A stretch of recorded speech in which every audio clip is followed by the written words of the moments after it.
Well, howdy there, flyers. How are we doing? We're back for another bush trip in the Microsoft Flight Simulator. That's right. How you doing? Hope things are good. Yeah, we're going to be doing a bush trip. I don't know what we're going to be doing today, so I'm just going to go straight into it and take you to the main page of where all the bush trips are, so you can tell me which one you think I should do, because I don't even know. There's loads of them to do. Could go to Alaska. We could do Copenhagen, Finland. We could discover Norway, Iceland, Patagonia, whatever that is, the Baltic coast. So that's, I'm guessing, like Lithuania and stuff. I don't know. Any of these, as long as it says that I haven't even started it yet, I'm fine with doing one of these today. So have a little look through, and we'll do one. Yeah, how you doing, Vasasat? And also Thardwadi. Hope you're both doing good. Yeah, I decided to play some Flight Simulator today because I haven't played it in a while when it comes to actually streaming it. And I thought, I've been playing a lot of Binding of Isaac recently. A lot of it. So I kind of wanted to change things up a bit. And that's the plan. So any of these you can pick from, as long as I haven't done it yet. And it's up to you. I'll let you pick, chat. Any one of these we can do. You switched to Windows 11 and so much is just inconvenient now. The main thing I find with Windows 11 is when right-clicking with, like, when you have WinRAR, right? If you want to zip something up or whatever. Because you have to go right-click, show more options, and then all the proper menus there. It's a bit annoying. But that's the main thing I find that's wrong with it. Apart from that, like, not much is really bad with Windows 11. I don't mind it. What should we do? Does anyone know? Because otherwise I'm just going to be sitting here the entire day, just not having any idea what to do. I don't know. I was thinking, ones that I was thinking we could potentially do is discover Finland. This one. We could maybe do that one. We could maybe do Iceland. I think Iceland could be kind of interesting. What about, like, the Canadian one? Canada looks kind of nice. So, I don't know. Those are the ones I was thinking we could possibly do. The Sicilian journey as well. So we get, the Sicilian islands. And then we get to Palermo, which I believe we landed in our little Flight Simulator X time, Thardwadi. Finland could be fun. We could do Finland. Let's see. How long is this? This is 3 hours 33 minutes. This one. There are 9 legs. 9 legs. You can't really see it because my camera's in the way. There you go. First leg is 29 minutes, then 16 minutes, 24, 13, 15, 22, 25, 29, and 27. We could do this all today. Could explore Finland in the Cub Crafters X Cub. This captivating journey will immerse you in the beauty and intrigue of Finland as you fly deep into its interior and make your way north all the way to the Arctic Circle. Ah, we're going to find Santa Claus. During this flight, you'll lay your eyes on it and explore a diverse multitude of sights, including small towns, gorgeous vistas of forests, lakes, and rivers, and feats of modern design. You'll be in the cockpit of the Cub Crafters X-Cub, the ideal airplane for this adventure as you want to fly low to take the close looks at all the incredible sights. Yeah, I think we should do this. Assistance on the trip will be blah blah blah blah blah. Alright, cool, let's do this one then. I like the sound of discovering Finland today. How's it going, Vinalika? How are you doing? let's go. No camera? Yeah, I just turned it off because you can see the leg on the right. Finland apparently has 9 legs. But yeah. And these just tell you the distance it is and then the estimated time it will take for that leg. So this first leg takes about half an hour. Cool, yeah, we can do this. So it's 3 hours 33 minutes. You should complete it today. Hopefully I don't go wrong at any point, or we crash, or something like that happens. So, because, yeah, that would be kind of bad. That would be bad. Oh, hang on a minute. Look at that, we've got like a little grassy strip to land on at some point. Okay, interesting. Little runway, another runway. They're all proper runways, these, apart from one little grassy strip, which is on leg 4. Okay, interesting. Well, we'll have a bit of fun when we get there. But, yeah, let's go. And I'm going to take a screenshot of this for purposes. Because, yeah, thumbnails, YouTube thumbnails for the VOD. You may also notice I'm in 30 frames per second today when it comes to the old live streaming.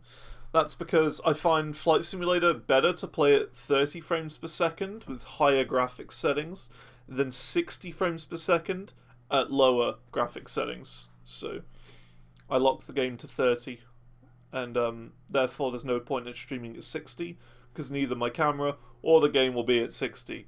So yeah, makes more sense just to stream at 30.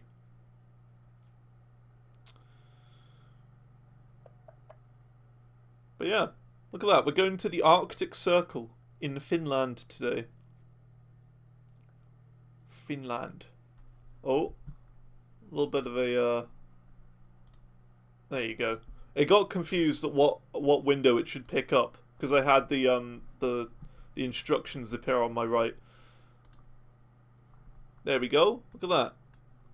My screen is just automatically flooded with nonsense. Okay, we get the map, which I don't know if I'm going to need. I think I am going to need it. I think we will need the map for this one. There's like no guiding line. Oh, there is a guideline. Look, there it is. So that little pink line is what we need to follow. Okay. This is our little airplane right here, where we are. EFLP Airport. Yeah, we can get rid of that map, because I've got the map on my screen now. Okay, I don't think I've flown this plane before, the X-Cub. I don't think I've flown in this. And then these are like the little instructions that we can get to, like, you know, properly tell us about where we're going. But if you've got the little line, we don't really need it, I think.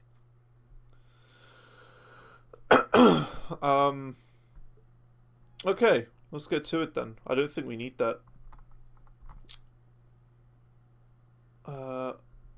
Cool. Yeah, I've never flown this plane before, so it should be interesting to, should be a bit interesting. Okay, let's just see, what do we got here? Outer right knob. Okay, we can change all the knobs and stuff. Oh, okay, so that's the zoom level. So zooming in and zooming out. Okay, interesting. What about this? So that's like altitude. Holding. Oh, and that's heading holding. Okay, heading and altitude there. Okay, interesting. What we got over here? The battery masters and all of that stuff. Okay. Mixture is there. Just need to familiarise myself with the plane before we get going. Heading, lock, approach, navigation. Okay, this doesn't seem too bad.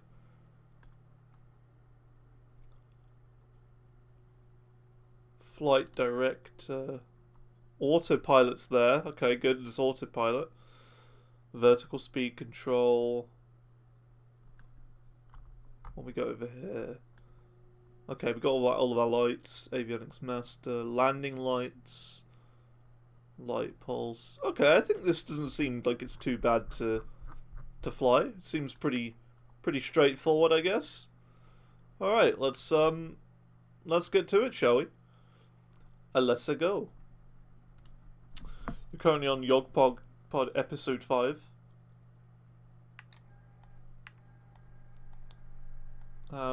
After 5 episodes, Tina Barrett is the source of conversation.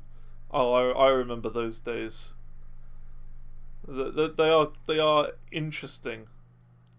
Those olden day episodes. Right, here we go. We are flying in the X Cub. Welcome to Finland. So the arrow, I believe, wants us to go to the left.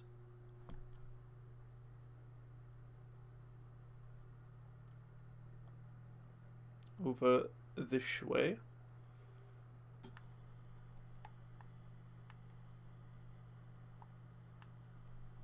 Okay, let's get started. So overall, this should be pretty chill, I think.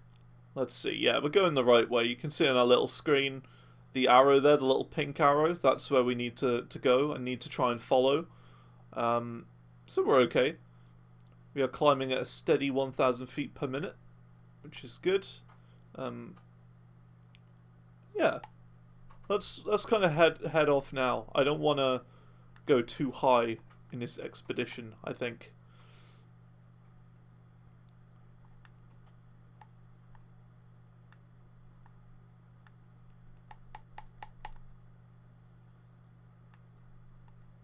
There you go. Things I say would not go down well in the terrible snowflake era we live in today. Oh, I completely agree. Like, people get offended at everything these days.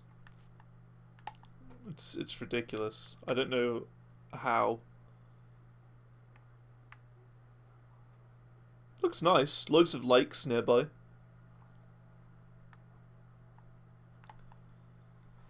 But yeah, I completely agree. It's just that sort of world we live in now. Everyone gets offended at everything. I don't know if you have been watching it, Vinalika, but the show I'm a Celebrity, Get Me Out of Here, I've been watching lately. And yeah, there's this one character who is a YouTuber, of course, which is a term I already hate. And I'll put it this way, she is that exact sort of person, someone who gets offended at everything. She's so annoying. So frustrating. Because Nigel Farage is in there this year. The guy who wanted Brexit to happen. And he was like trying to explain like all the positives to leaving the EU and stuff. And then she just wasn't listening at all and just shouting at him basically. So didn't let him explain himself, not in the slightest, and just got offended by it. So I completely agree. I completely understand. This generation, the generation to get offended at everything. We're still climbing, I think. Okay, we're not now. I find that most of flying in this game is fighting against the trim. Which is...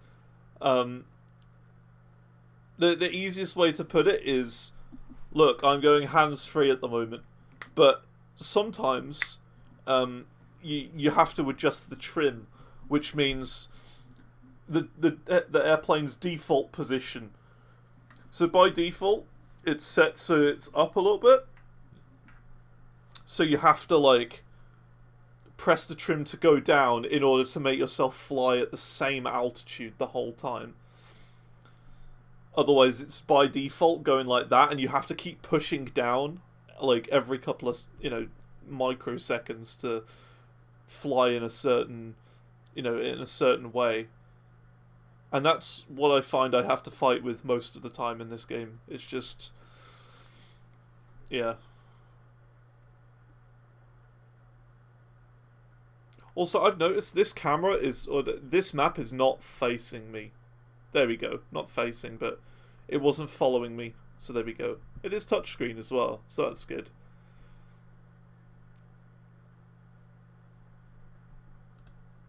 Procedure. Oh, here you go. Active flight plan. Can I, like, activate it? I don't know what I'm doing with this.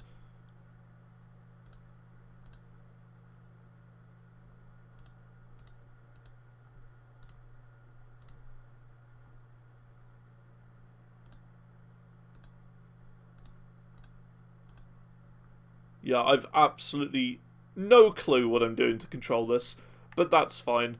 I don't even know how to get rid of that little menu at the bottom, if I'm honest. So, can I get rid of this? Map, there we go. I got rid of it. Okay, nice. If you don't get offended, you get offended on someone's behalf. Yeah, for sure. I think people should stop saying it's offensive and start saying I find it offensive. I mean, I think it's just silly that people find things offensive in the first place. I mean, like, you should be able to have your own, like, opinions, right? And if, you know, if someone else's opinions don't match yours, that doesn't mean it's offensive, right? It just means that you don't agree with it. And that's fine, because everyone has their own opinions and views on things, right? It shouldn't be offensive. It should just be, okay, this is how that person thinks, that's fine. But it doesn't seem to be that way. Look at this. This is crazy. Looks really nice, this place. Massive lake. Huge lake. Just everywhere. We don't, unfortunately, have weather options on this, unfortunately. Which is a shame, because I would like to have live weather. It's weird, because some of them do have live weather, and some of them don't. These flight bush trips. And I think it's based on what, like, world update they came with. Some of the newer ones have the flight, the weather options, but the more older ones don't. But that's okay. So it's not real-time weather, but we can just pretend. We can pretend that it's real weather.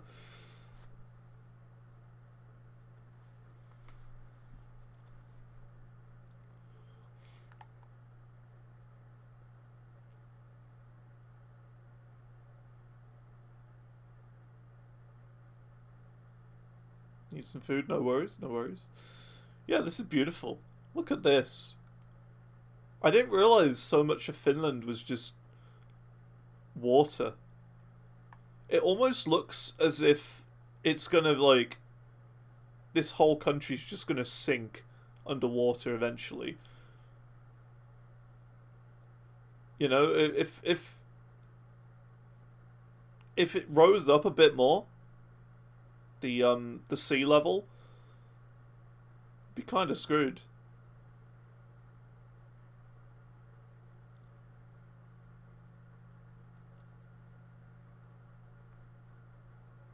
Also, I'm not sure where I'm supposed to land.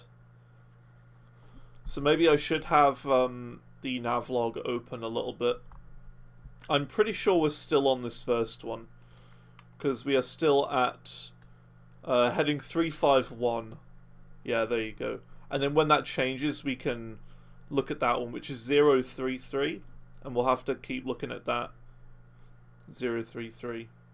Because it's not on this map here. Procedures? No.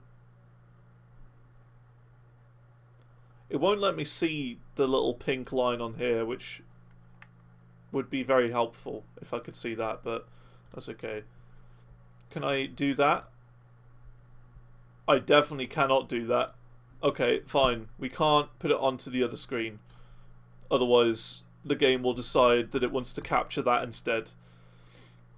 So instead, I'm going to put it over here, behind my camera. I think. Up there. Where's best to put it? Maybe bottom left.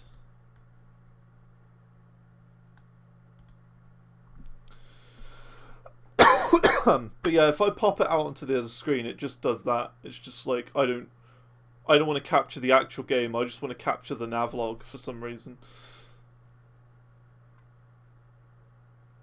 So we've got to keep it all on one screen.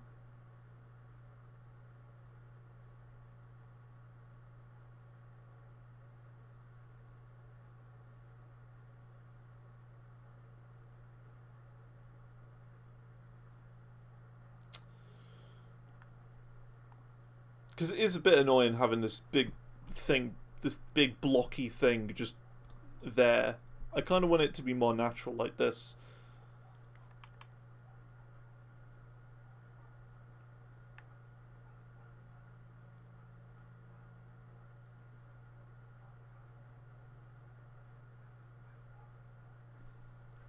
It's alright.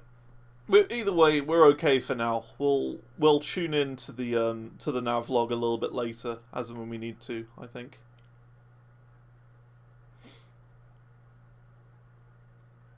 So yeah, Zantor 3 came out this morning for Clone Hero, and yeah, seems to be going alright so far. Not bad.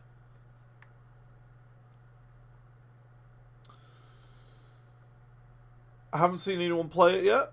I've messaged everyone I need to and put it on every platform I can. Ooh, apologies for the burp there. I just had my lunch before the stream. But yeah, it's seemingly quite good. Seemingly successful so far.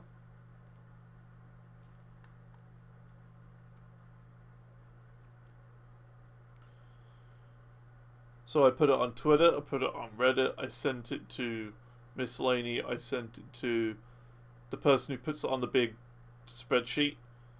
Can't think of it right anywhere else I needed to post it. Yeah, there you go, Zantor 3 is now out. For those who like Clone Hero.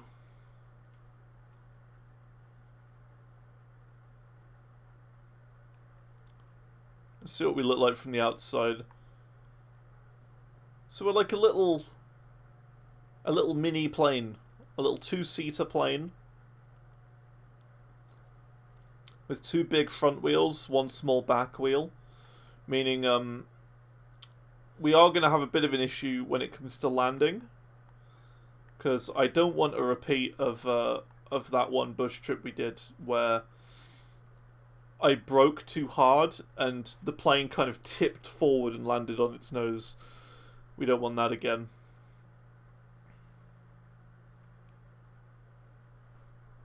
I hope we find something funny in this, though. I hope something funny happens. Because I've gotten a couple of clips out of these Flight Simulator streams that I've done.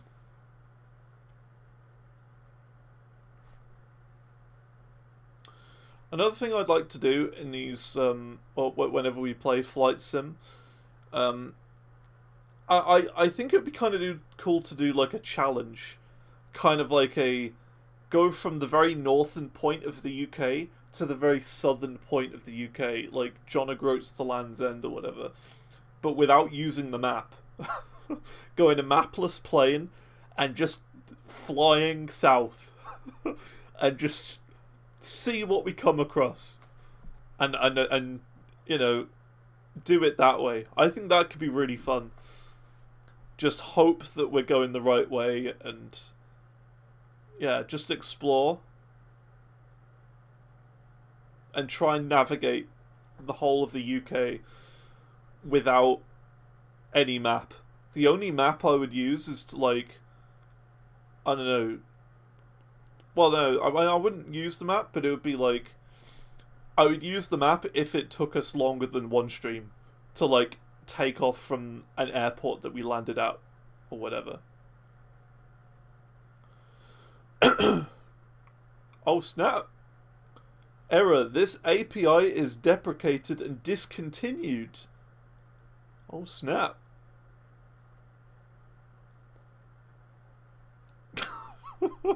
Well, that's interesting. I guess I might need to remove that command then.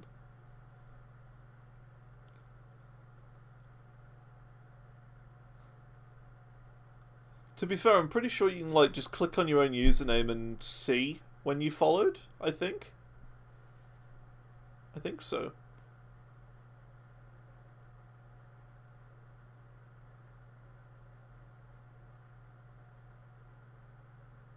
Oh, it's changed. Here we go. We have to go to the next point. Our little line has changed. Here we go. This is interesting now. We got change direction. Whoa. Meow. Look at that.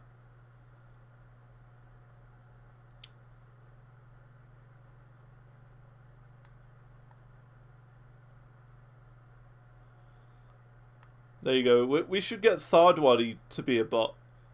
Thardbot.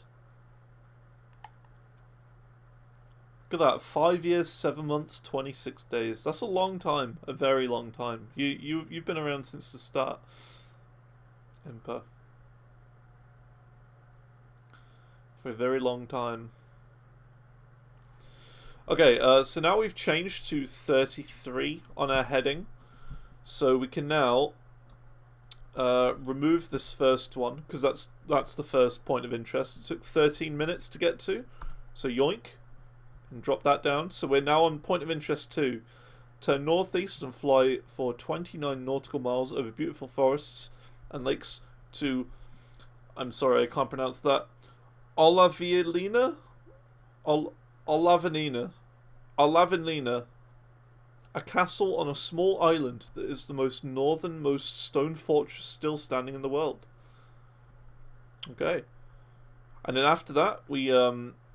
Oh wow, we literally travel for 2 minutes on the 0.03 heading, and that's the airport. So they're pretty much next to each other. Travel this way for 13 minutes until we see a castle on an island, and then we land pretty much next to it. 2 minutes in another direction. So that's not bad. Not bad at all.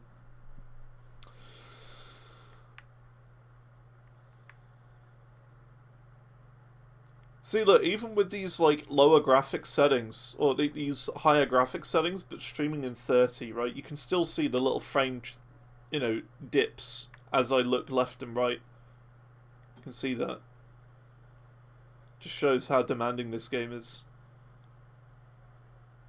Or, badly optimized, should we say, because it is. I think this game is just badly optimized.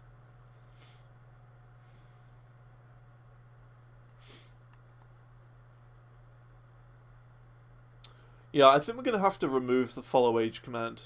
I think that would probably be in the best interest if it's going to be like that. It makes sense, because, I mean, it's been broken for a long time. Can be fixed. Thing is, though, it's really been slowing Nightbot down for, like, years now. Because the more people that follow, the more it has to keep track of timers, and it's just ridiculous. It's just to the point where it's not viable really anymore. I think it would be better just removing it.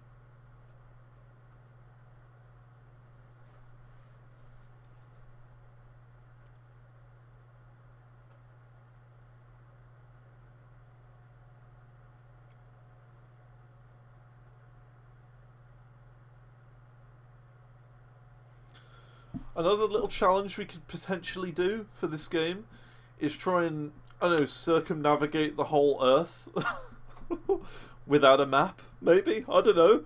Just stuff like that.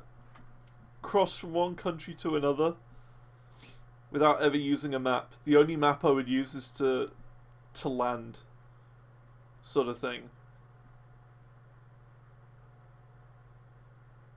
I don't know. Pull the follow date from Twitch and present it as a time since.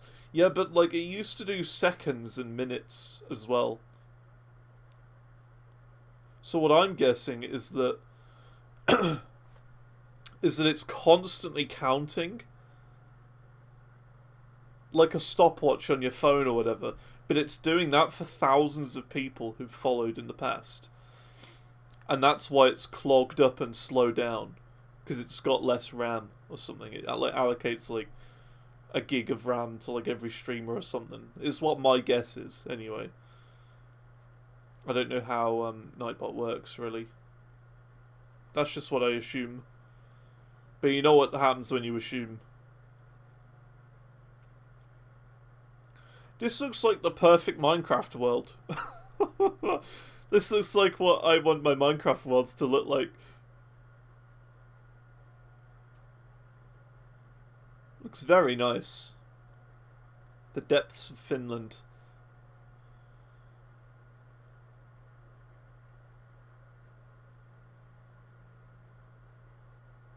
Just calculates it since then. Fair enough. That would be a more logical way of doing it, I suppose.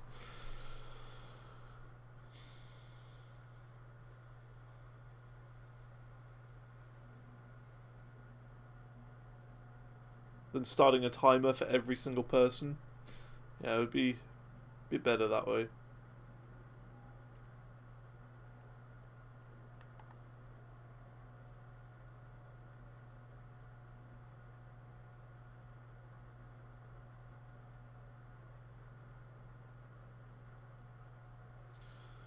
So we're looking for a castle or like a little fort or something. But I don't think we're going to see it yet. We haven't been travelling this way for too long.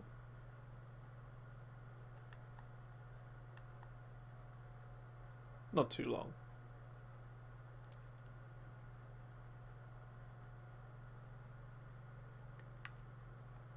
Whoa.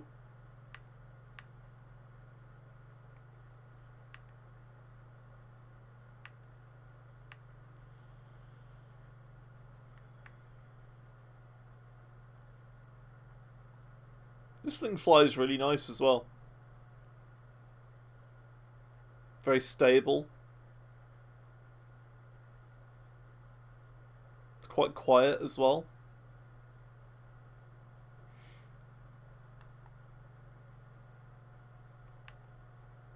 Do not want the parking brake on. That wouldn't be very good, would it?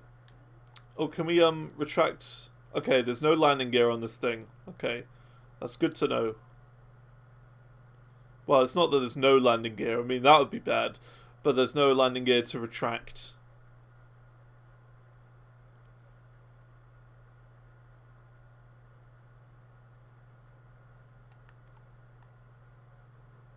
Like, we can't lift our landing gear up.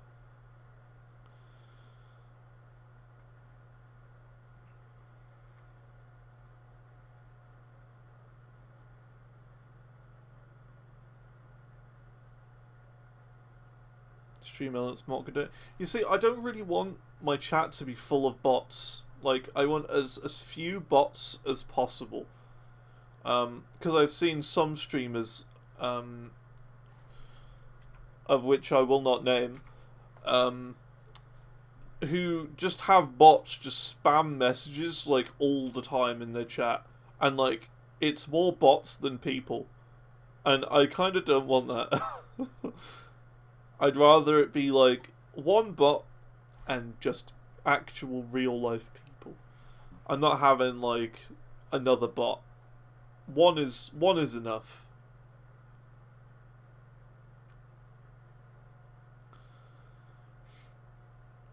Because yeah, I've seen some people, of which I will not name, who have like bots. They've got things all over the screen, like level up systems, and you don't need any of that. You don't need any of that. You don't need level up systems and all of that garbage. Just additional garbage all over the screen, and you know, chat bots streaming from a million places at once. You don't need any of that. Don't need it.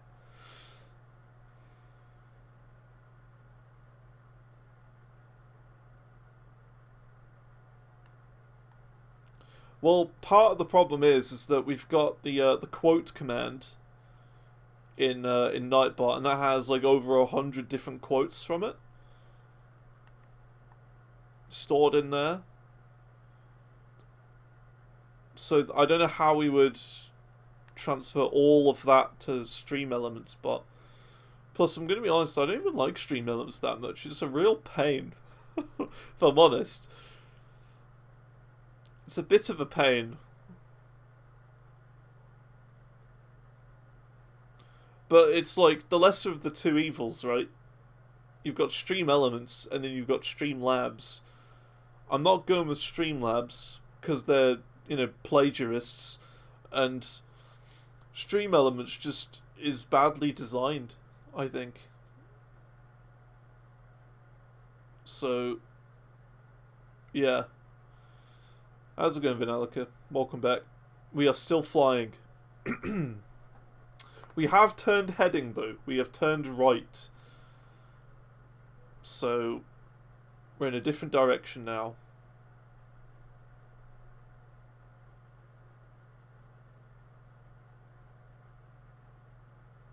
And we are still in Finland. I don't know why I'm saying that in like Swedish accent. By just going shh instead of s. I don't know why I'm doing that.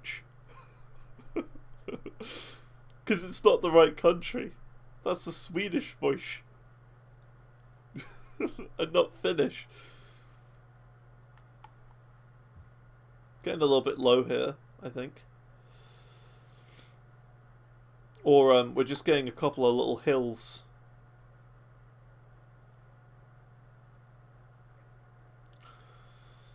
But yeah, we should be coming across a small fort at some point on an island, which is the most northernmost point, or most northern fort that is still here in the world. And what was just said then? There was a voice.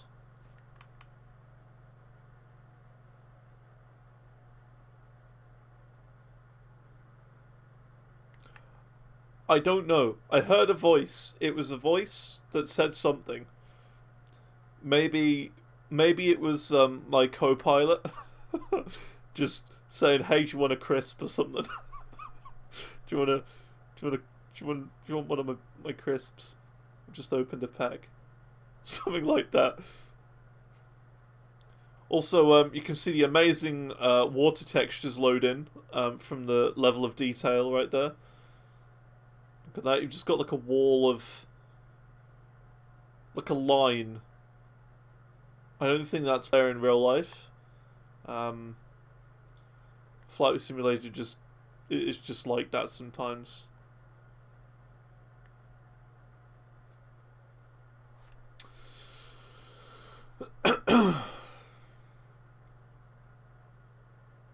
But yeah, I've been playing a lot of Isaac recently, so I thought I don't want to play the Binding of Isaac today. I need something different, and I thought I haven't done one of these in a while, so why not? We'll do it.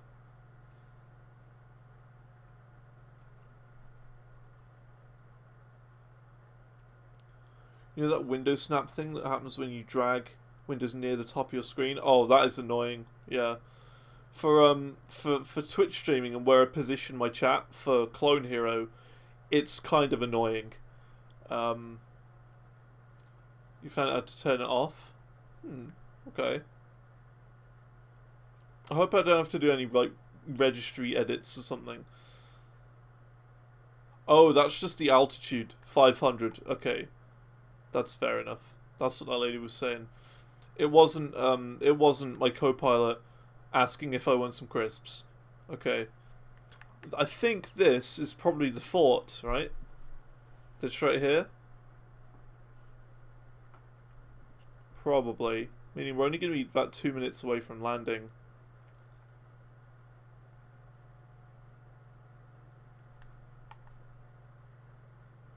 Let's go up a little bit.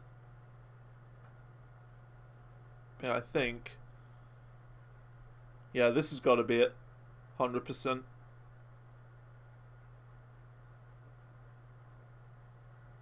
There's the fort.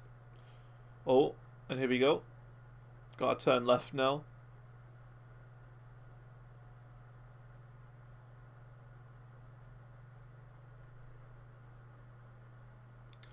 So, in about 2 minutes, travelling in this direction, we will be landing. Let's open up the navlog again. Not on that... oh my god. The navlog is so frustrating. Why does it open up on the second screen and make the whole screen go black? It's kind of annoying.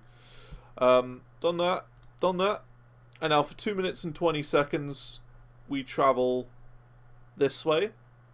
And then we land at this airport. Nice.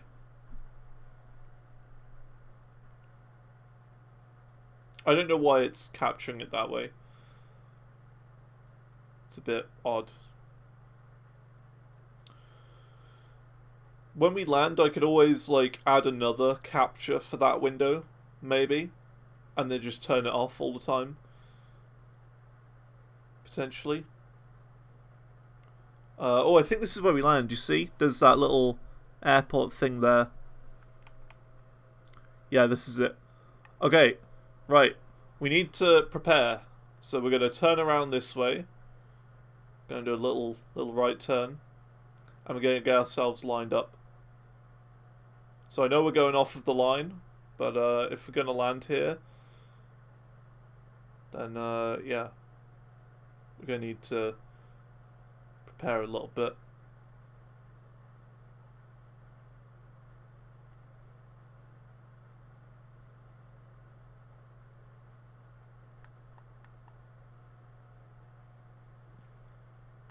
It's in settings. Okay, okay. I'll have to look that up. Flaps 1. And what's our speed? Okay, this thing doesn't go too quick. This thing isn't that fast. Flaps 2. I don't know how many flap levels there are on this thing.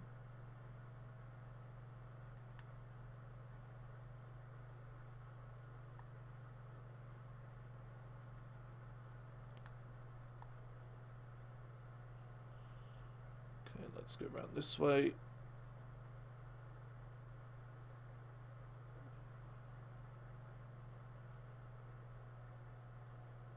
I'll turn a bit more harshly.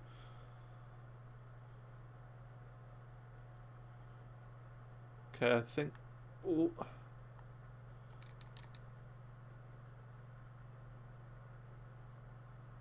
Where is it?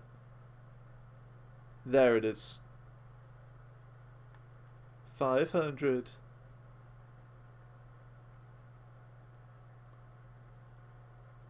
500. Your mom's 500. Okay, let's move on. Here we go. I don't know, once again, with these bush trips, I don't know if you're supposed to land at all of them. They might be optional.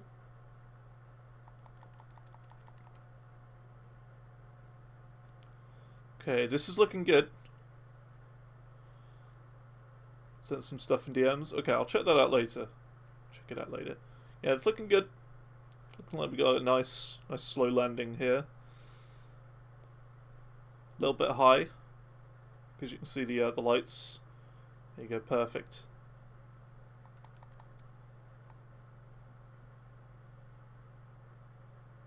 Engine off. And flare.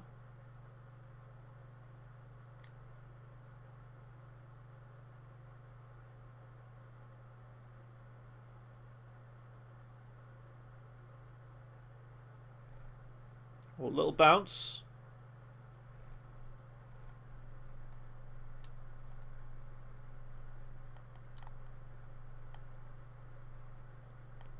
It's okay, not the straightest landing.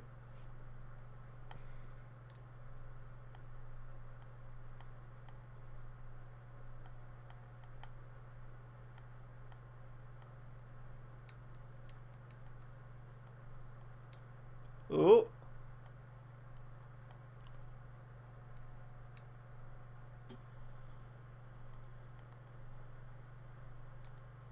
Oh. Jeez, this thing really wants to tip forward, doesn't it? There we go. Leg completed. Leg number 1. Done. Yeah, that thing really wants to tip forward when you land. Yikes. Like, you can't hold the brake at all when you land.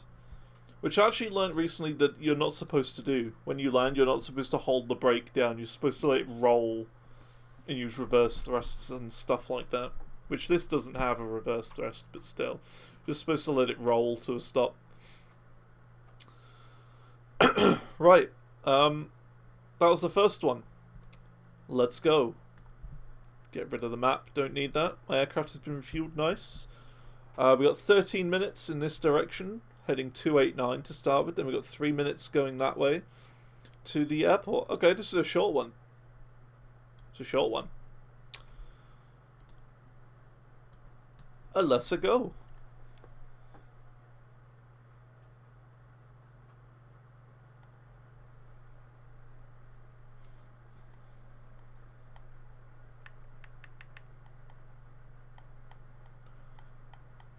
What happens if you brake while landing? Because of the sort of aircraft that this is, which I'll show you once we've taken off properly. Basically, it's got 2 large wheels at the front and 1 small wheel at the back. And because of the way that it lands, if you brake while landing, basically your aircraft will just kind of tip forward and land on the nose. And yeah, you don't want it to land on its nose. You don't want to boop the snoot. That's not good. Basically, you'll kind of go like this. Boink. Because you brake with the front wheels, right? It'll kind of go like that. It'll kind of... The force will propel you forward, sort of thing. So, in this one in particular, you really don't want to brake on a bike when you brake with the front wheel, right? I can ride a bike, but I'm not confident enough with it yet, I would say. I only learnt a few years ago. I can do it, but I'm not confident on them yet. I haven't gotten up to those kinds of speeds yet. But yeah, how you doing, good ninja? Hope things are good. We're doing a bit of flying today. We're discovering Finland. We are in Finland at the moment. I don't want to keep ascending. Come on, vertical speed. Again, that's half the battle, the vertical speed. Which, if you're wondering what vertical speed is, it's this number right here. So look, plus 300, that means we're going up by 300 foot per minute. So we've got to adjust the trim to make it so that it says 0.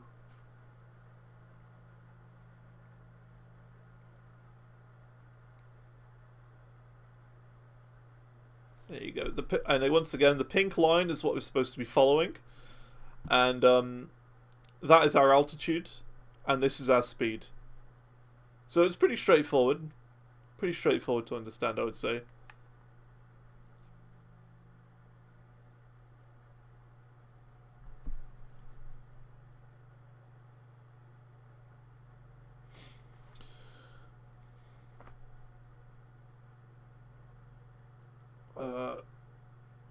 You went on a bike ride like 7 months ago for the first time in 10 years.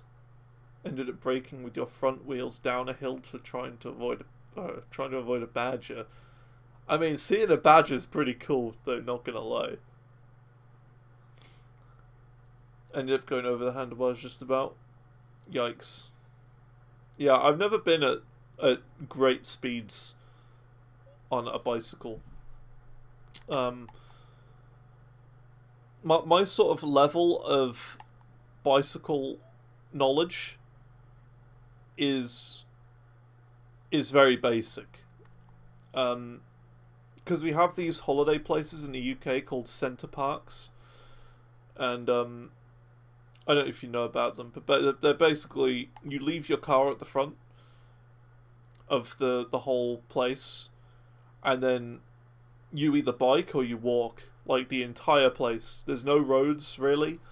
Well, there are roads for like service vehicles and stuff, but pretty much you either walk everywhere or you cycle everywhere. You don't drive anywhere. And it's all sort of in the woods and log cabins and stuff. And that's pretty much where I learnt to ride a bike for the first time. One of those places a couple of years ago. And in those places, no one's going at great speeds.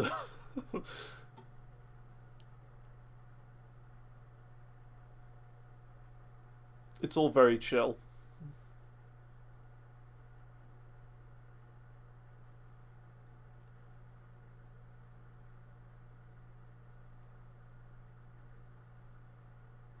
Was the badger okay? Were you okay? I think the fastest you've been is like 25 going downhill, right?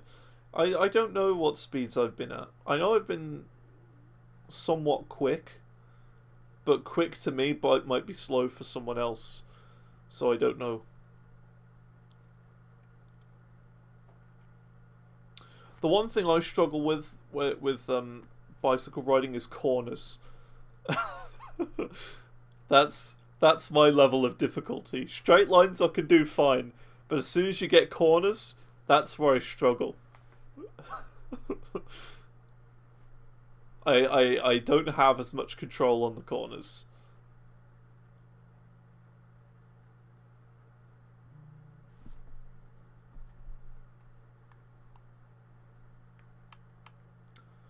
What are we at? Almost 2,000 altitude. That's okay. That's a pretty standard level, I think. That's pretty good.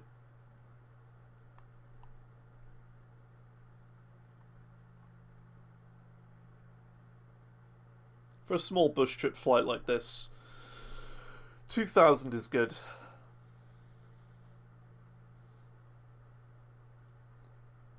He didn't hit the badger. Okay, probably gave him a bit of a scare though. Got your hands cut up and some nasty grazes. Okay, so nothing too bad. Nothing too bad.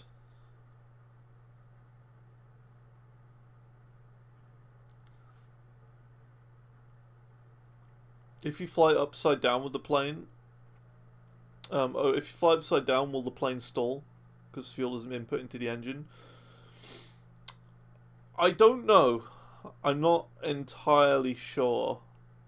I'm not even sure how we would actually get upside down, really, with this plane. Because if I just hold right, it's just going to scream at me. Because the wing angle or whatever is going to say it's an unsafe wing angle. So I'm not really sure how I'd do it. And if I just pull up, I'll probably just stall and just drop out the sky.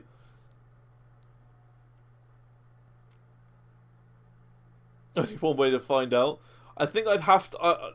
honestly, I would probably be safer doing it if I was a lot higher up.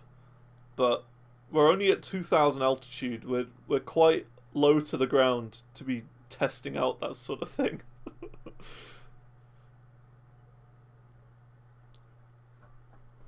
We might have to go up quite a bit to do that. Let's try it. Let's increase our altitude a bit.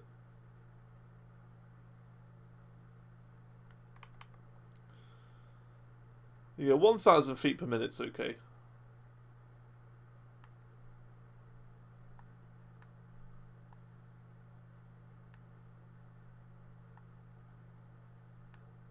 Come on.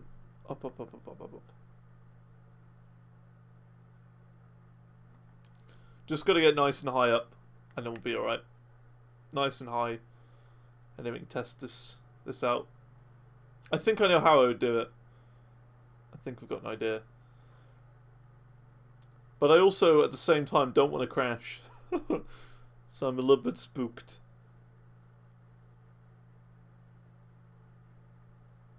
Weak plane? It's not supposed to be a strong plane. It's supposed to be just a chill, little propeller plane. It's not like a fighter jet or anything.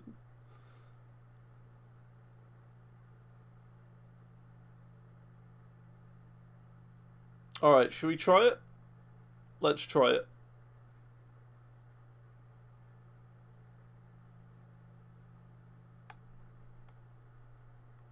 Oh, it's really fighting with me. Really, really fighting. It does not want to go upside down.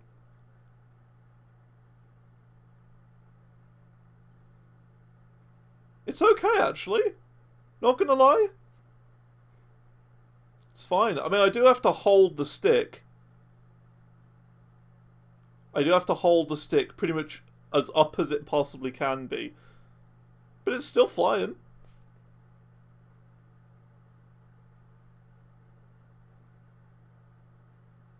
Okay, let's...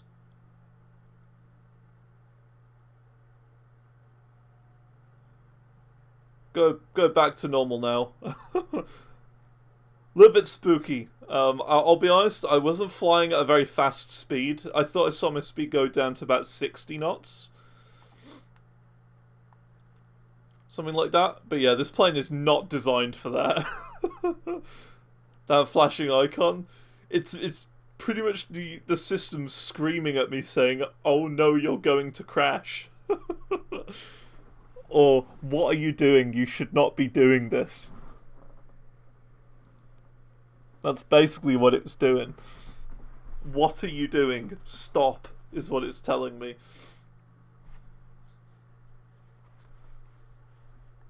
It's not a stunt plane. It is a small propeller plane. Telling you, yeah, well, I'm just a silly Billy. That's a pretty strong word you got there. I'm just a silly Billy who doesn't really know how to fly planes, but yeah. I know what some of this stuff does. Like, we could use autopilot, and I would literally have to sit here and do nothing, but where's the fun in that? Like, I couldn't tell you what any of these buttons do right there. These buttons? No clue. These ones, yeah, these are like the fuel pumps and the engine master switches and stuff. Mixture, how much fuel is going into the engine. Placard lighting. Oh, that's just the lights. Okay. These little things are like to do with the map and altitude and stuff.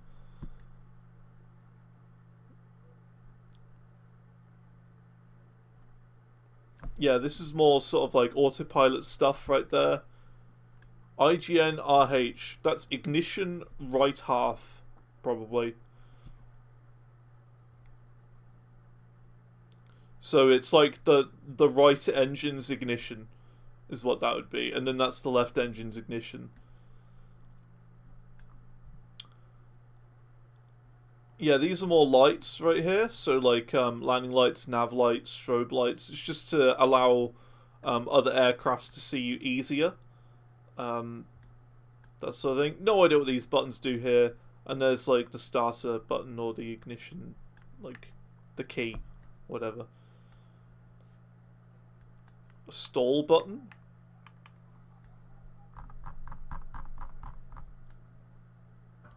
Yeah, there's nothing. It's not a pressable button, the stall button, it seems. You cannot press it. And I don't think that would be a good idea to press it. I think that would be not the best decision.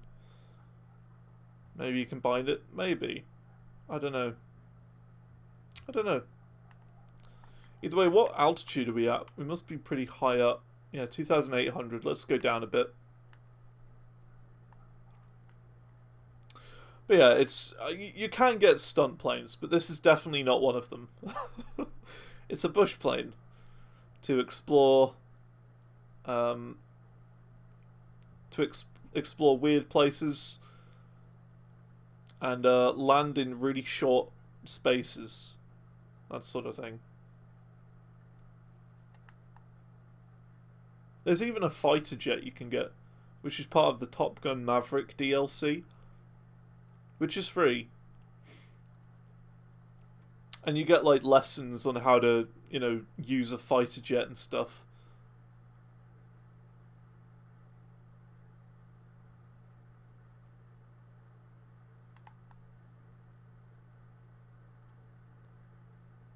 And they go about 700 knots. Wait, and yet this is going 125. So it just shows, right, how, yeah, how not so fast this plane is. How casual this is.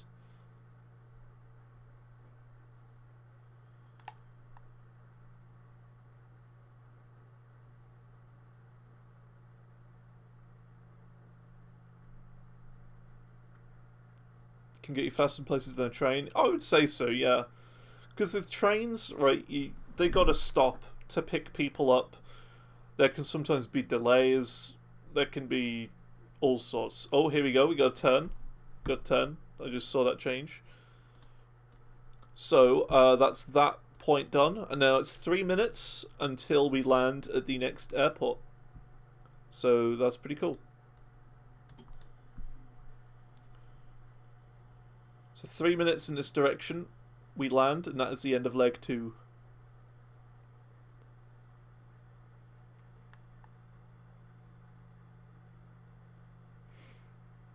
But yeah, I think it could get you faster than a train. In some cases. I mean, in this case especially, right? A train couldn't take you to this part of the woods. You know, there's just lakes everywhere.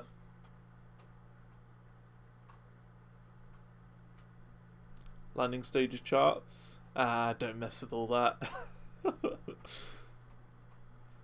I don't need my... I don't need anything like that. Just guess. Just a bit of guesswork will do.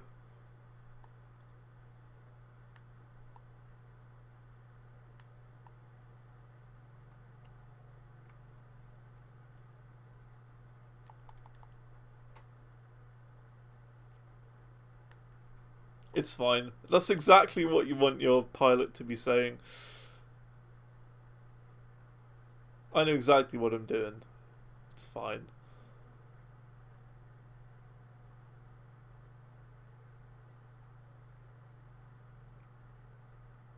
Is this the airport here? You see this just in front? Maybe?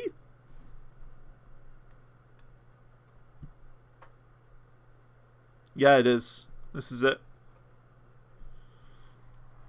Okay. Well, let's put on stage 1 of flaps and stage 2. Engine power down a little bit, because we gotta land on that little thing there.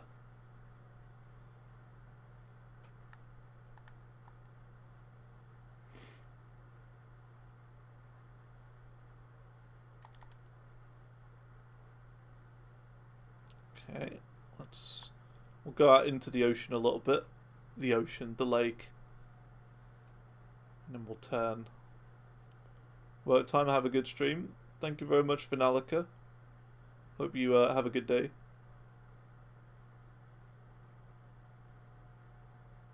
A little bit of a sharp bend, but I think we can cope with it.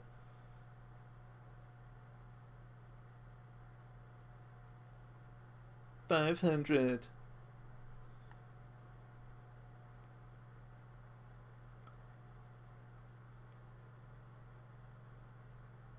Hey, look at that. We've got a pretty decent, like, you know, we're on the glide slope essentially, a little bit higher. That's okay. Right, and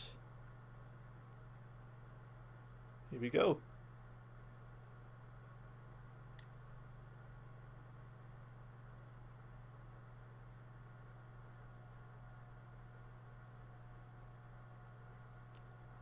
little bit off of the center line, but you know what? That's not bad. A little fast? Yeah, a little bit. A little bit fast. It's okay.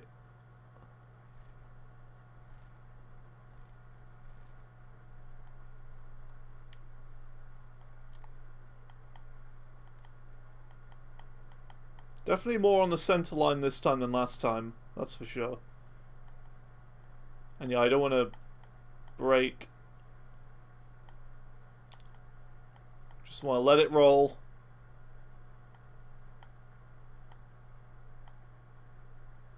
Let it come to a nice gentle stop.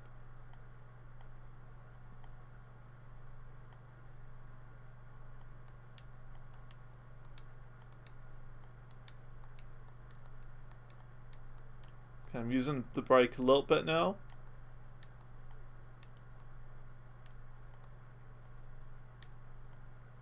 This thing takes forever to stop. And there we go. Nice. Leg complete. That is leg 2. Awesome. Nice, nice, nice. Yeah, it's really, really sensitive to that sort of thing. It's, quite strange. Okay, so this leg is 24 minutes in length. We can go one direction in for 17 minutes. Take the again to fly northeast, northeast for 36 nautical miles to Vemasalmi, a small part of the city of Kuopio, on the northern end of Vanskanselka Lake. Okay. We do that for 17 minutes, and then for 7 minutes we need to travel at 326 heading and land at Kuopio Airport in this strange looking area. I know why it's all made of cheese and pizza. It looks like this island is just made of pizza. That bit especially, because it's more triangular shaped. Pizza Island. So, yeah. Put all my flaps back up again. And I think we're going to take off. Once again.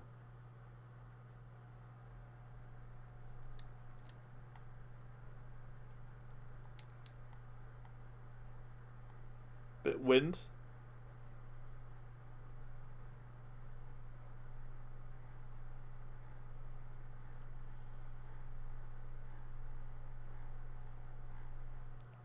Ooh, there wasn't much runway there. Yikes.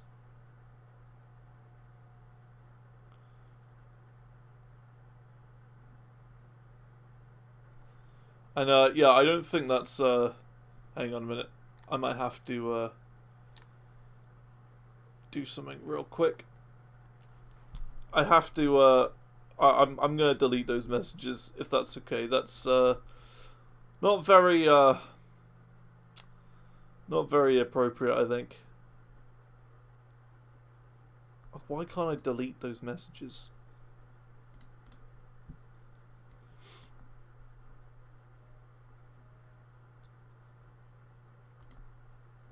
Whatever. just got to get rid of them. I don't think that's a very appropriate message to put in my chat.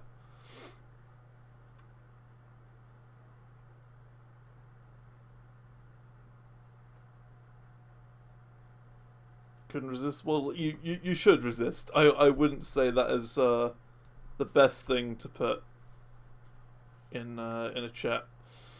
It's very controversial, I would say.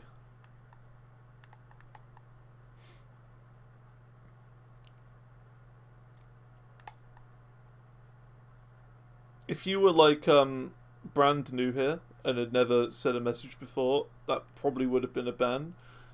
But since I've seen you before in my streams, that's, you know, I'm more accepting. But yeah, just a little warning there. A little bit controversial.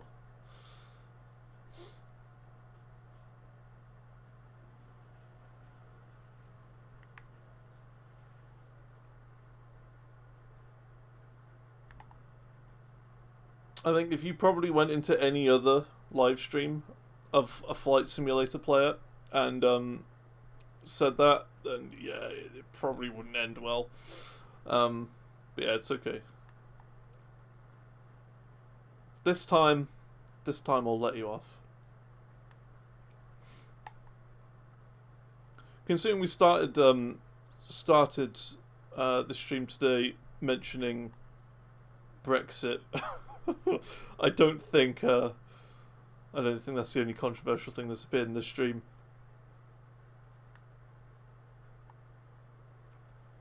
Controversial / offensive.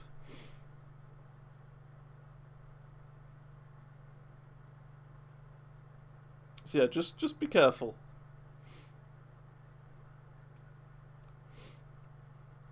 Just be careful.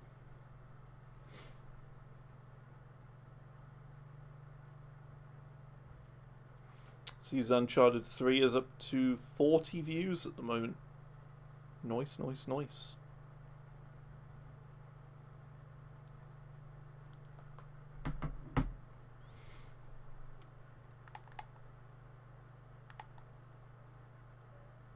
From which year? This is from 2020. The 2020.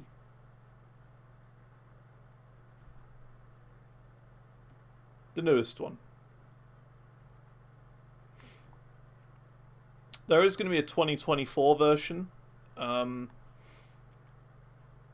which is said to change some things. So, yeah, I do look forward to getting that. Looks good. Yeah, so it's like 1-to-1 scale with the whole world. They use photogrammetry and stuff. All the trees are like AI generated, basically. So it's like they've got an engine that like looks at the ground and it determines, is there a tree there? If it says yes, it'll generate a tree. That sort of thing. How do you acquire these planes? How do you mean? I mean, this plane is just in the game by default. You don't, like, unlock them or anything. They're just all there from the get-go. And this is one of them, the X-Cub. Some of them can be, like, extra. But yeah, it's not like a game sort of thing. You know, you don't unlock them, level up, and that sort of thing. It's just... yeah, everything is just already available and open.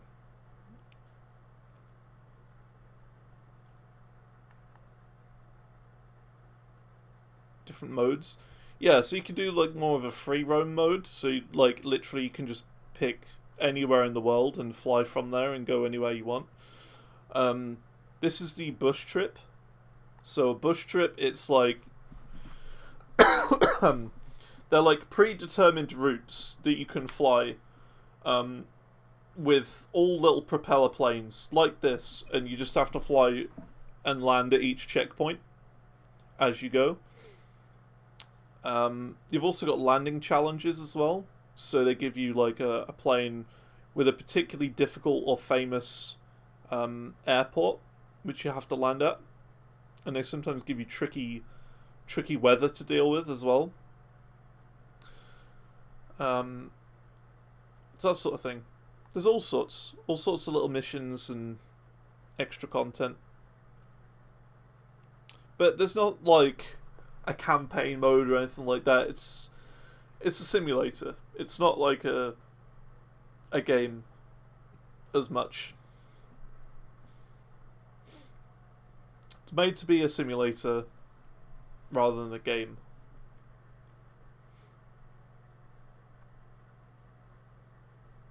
But that's where I think Flight Sim 2024 is going to change some things. Because the 2024 edition is going to have more like proper missions. And it's not just planes as well. There's like helicopters as well. Yeah, helicopters, gliders.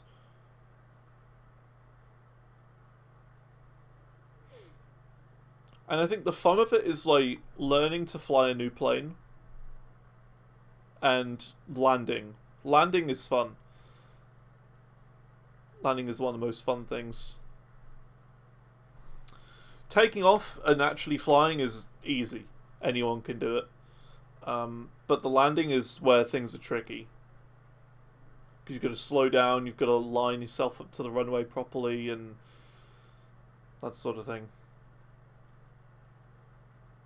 And you get any sort of aircraft from like little propeller planes to like stunt planes to like jets, like private jets.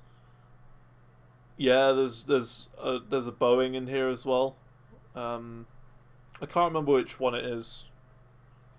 But yeah, there are big Boeings. The one I like to fly is an Airbus. A320 Neo is one of my favourite planes. It's just a big jet, or a big airline. Passengers landing and taking off. I really wish there was a way to do that.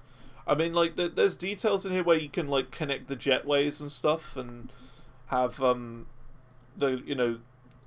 the like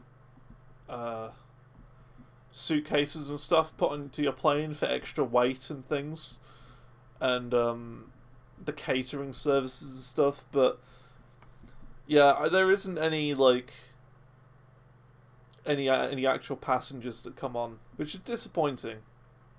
And I wish there was a mode like that, because it'd be kind of cool to like build up a little plane empire, a bit like Euro Truck or American Truck, right? Where you start out like in plane school or whatever, learning to actually fly the plane itself, and then like you can do your own little private tours or whatever to get a little bit of money started. If you like complete the journey, like it'll rank you based on like smoothness and I don't know, enjoyability sort of thing. Then you get paid a certain amount, you know, and then you can save up and like I don't know, and then gradually build up to like a big airliner and stuff. That'd be so cool. I would really like that. But it's not. It's not like that. Train simulator. I'm yet to delve into train simulation, but I can see it happening at some point. I think it could be kind of cool. The thing is, though, right, with train simulation, there's not really a lot to it, right? Surely you just go forward and back, and it's all a predetermined path. So I don't know, but maybe it's better than it sounds.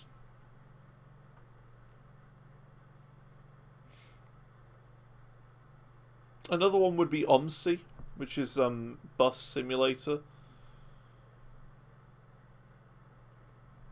So you get yourself a little bus. Oh, bit of lag spike. Wee little lag spike there.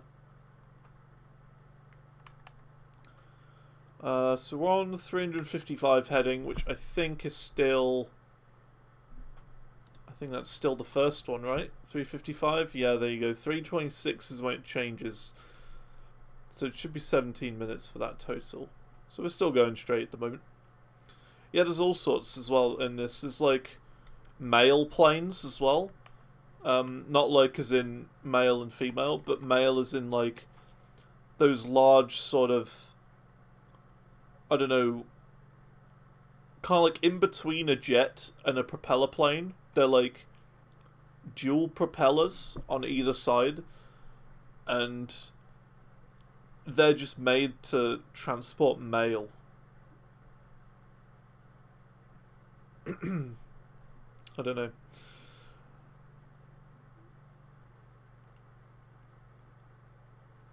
Oh yeah, there's even a fighter jet.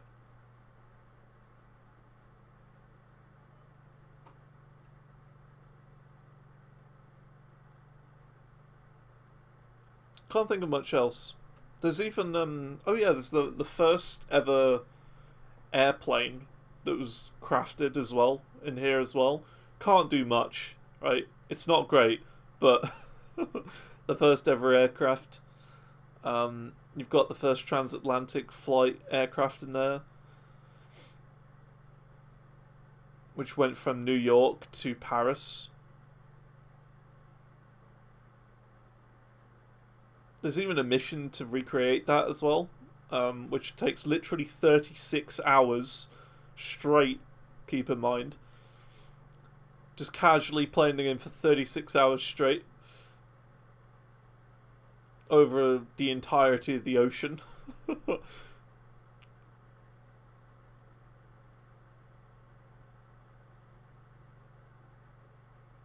Is there an end to the map? No. No. There is no end to the map. It is the real world 1-to-1 scale. So you could find your house on here. It would be like an AI auto-generated house, but you could find your house.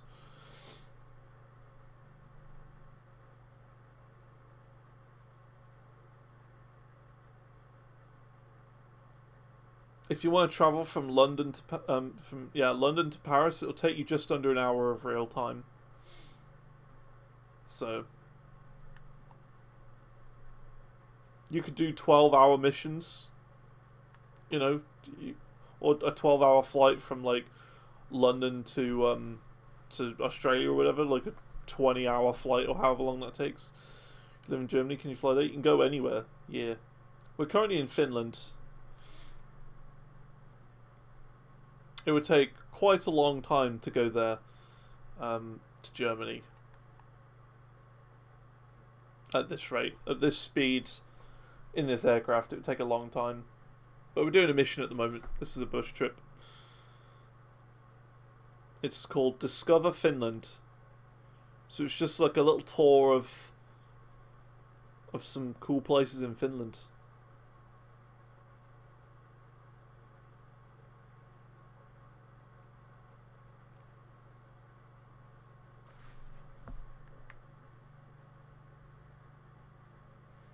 Yeah, you could spawn in Germany. You could spawn wherever you want.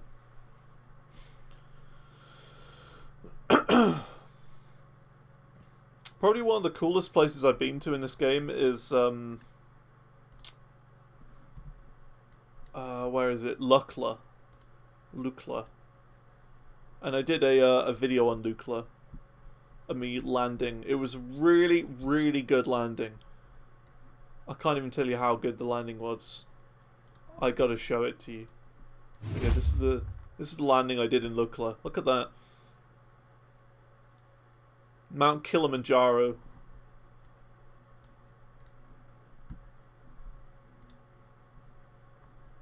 Just gotta make sure I'm not crashing. I'm not. We're fine. Here you go.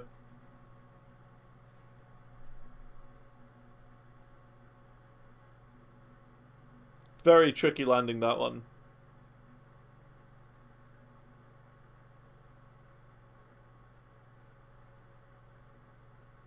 Because it's uphill.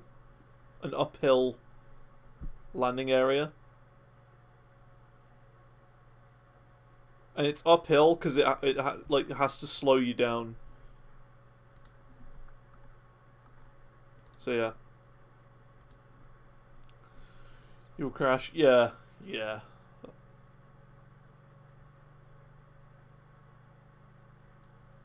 It takes a while. I've crashed unintentionally a few times, but honestly, like that's mainly because of just stupid things like the right propeller or whatever just didn't turn on during the ignition stages, and I didn't realize, so I just span around or whatever.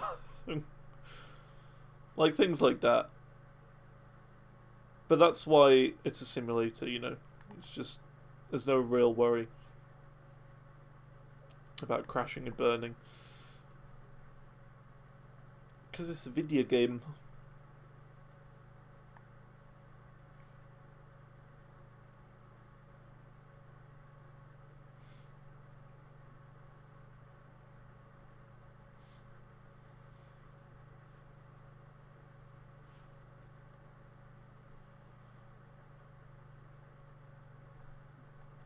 Now you want to play it?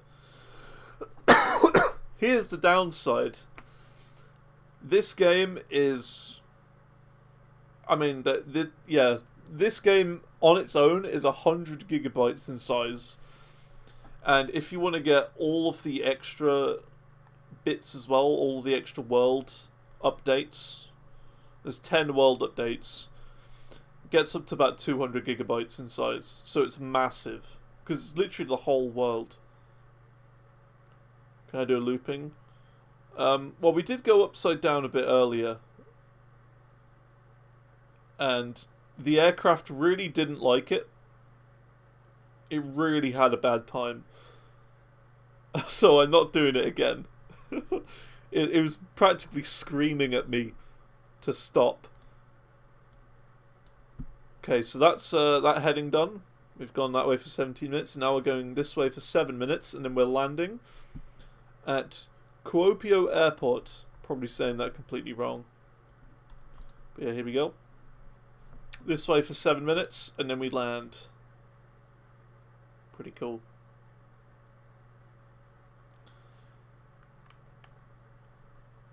And yeah, you can tell because of this. This pink arrow is what I'm supposed to be following. That's altitude, that's speed. And yeah.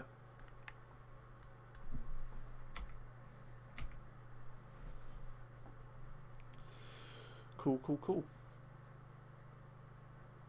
But yeah, this aircraft is not built for like loop-de-looping and stuff like that.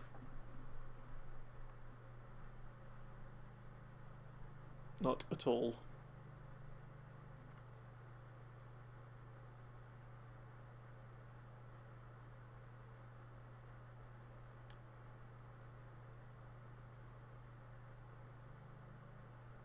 So many trees. So many trees. I would ask how many trees are in Finland, but honestly the answer is probably in the billions. I wouldn't be surprised if there's more trees in Finland than people.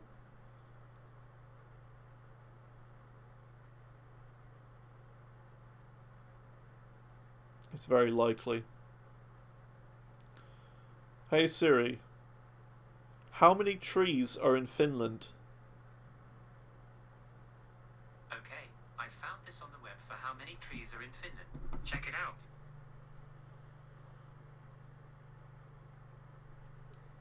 Let's see.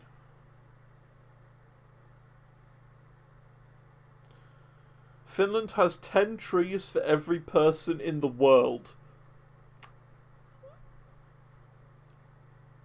Yeah, that's a lot. That is quite a lot, isn't it? Finland is a country of trees and never-ending forests.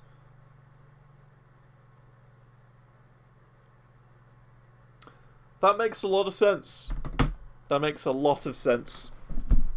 I completely believe that. There are so many trees.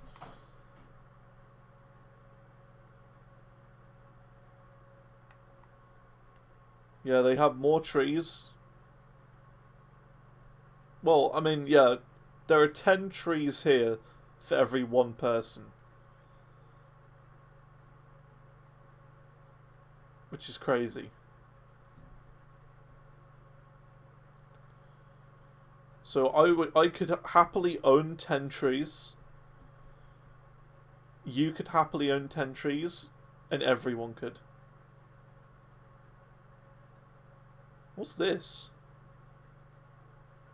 Oh, it's water. Okay, it's just it looked kind of weird. I didn't know what it was for a second. I thought it was like some sort of railway bridge. But no, it's just water. We are heading up to the Arctic Circle as well. According to the game's description. Yeah, so what? Yeah, 80 billion trees. Must be. That's a lot.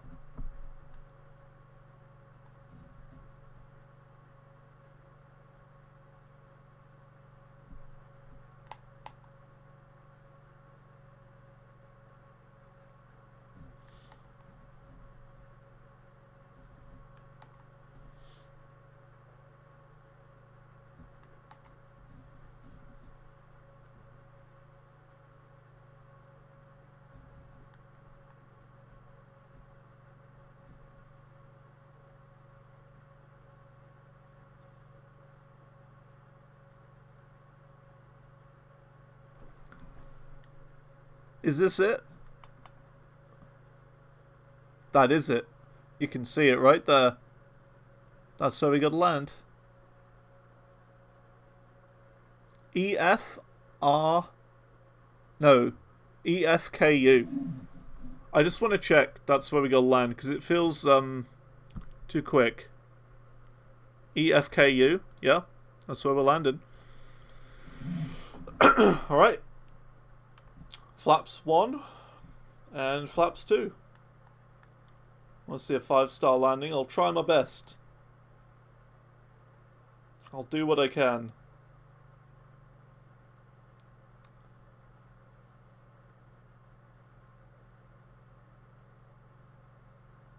I'll do my best.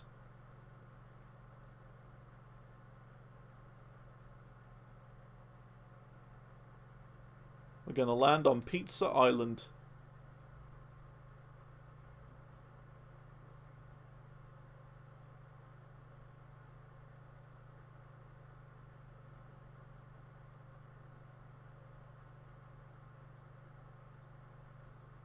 Because the ground looks like pizza here.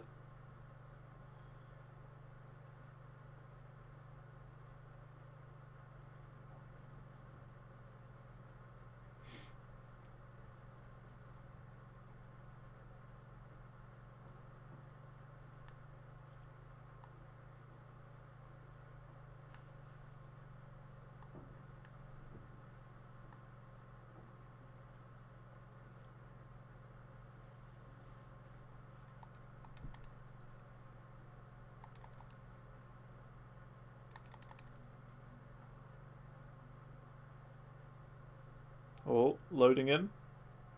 Little lag spike.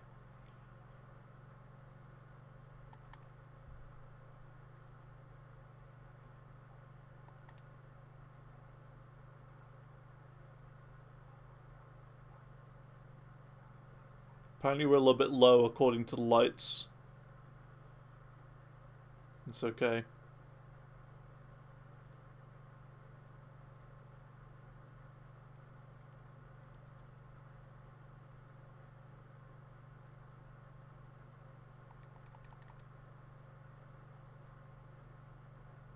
Yeah, we're very low.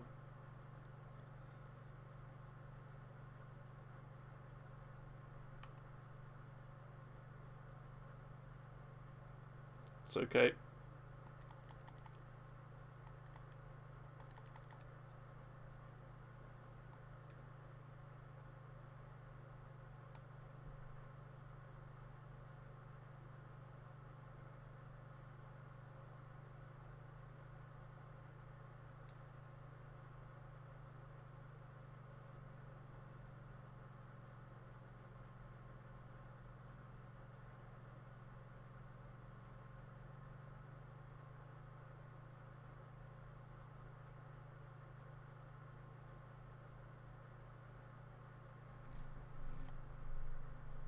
Look at that. How is that?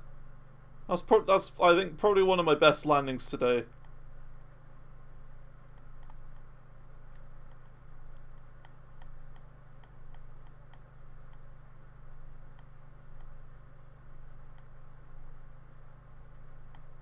Very nice. I think the first one we bounced a couple of times.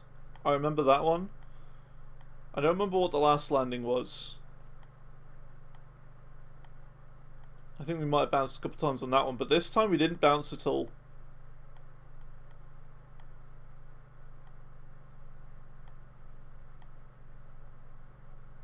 I'm not braking. I'm just going to wait. Okay, fine. I'm going to tap on the brakes a little bit.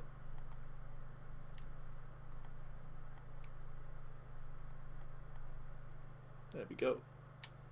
Nice. Very nice. I'm very happy with that landing. I think that's my best one yet today. Cool. Cool. So I think this is the one I'm worried about. Yeah, here you go. Got to land on a big patch of grass. So that one's going to be interesting. I'm not looking forward to this, if I'm honest. This big patch of grass is not going to be fun. But we'll try. We'll try. So we're going to go heading 306 for 2.5 minutes. Cool. Cool. Let's go.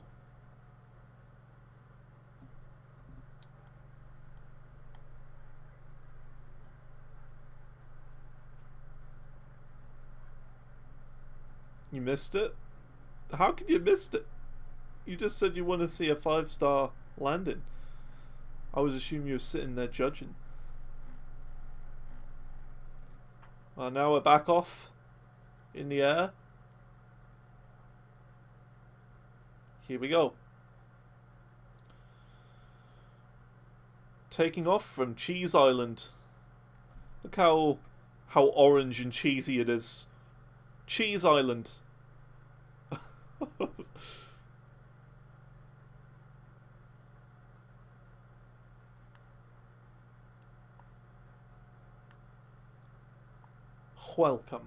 Welcome to Cheese Island.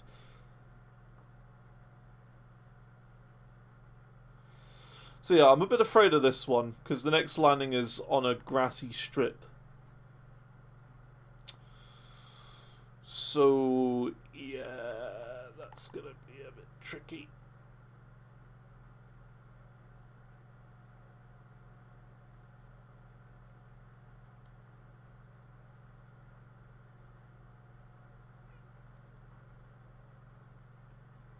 Right, okay, that's fair enough. I mean, hey, you'll be here to see this next landing, which is going to be very tricky. So, yeah, look forward to that. I'm going to be landing on a grassy strip, a grassy patch of land.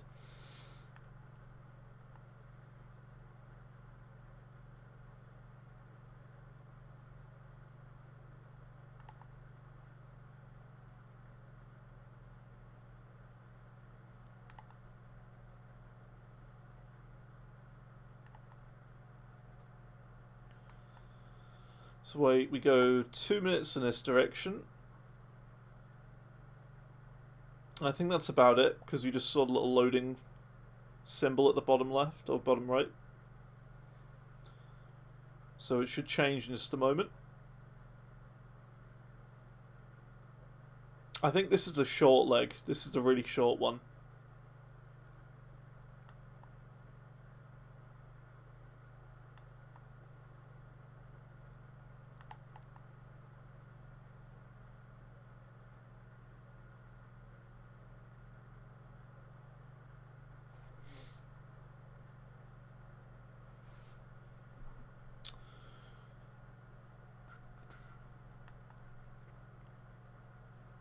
So I'm trying to work out like where we actually are in the actual map of Finland, because I can't really work it out at the moment. We just changed, so we went from heading 306 to 313, which we go for another 2 minutes. I'm going to put it up here. I think that'd be a better place to put it, because then I don't have to keep on dragging it up and down.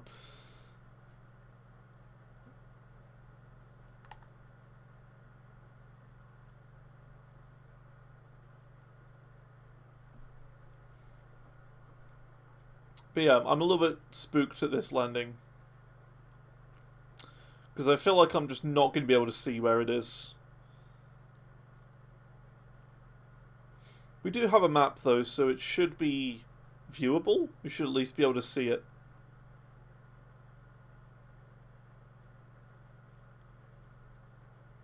Got some marks on my screen.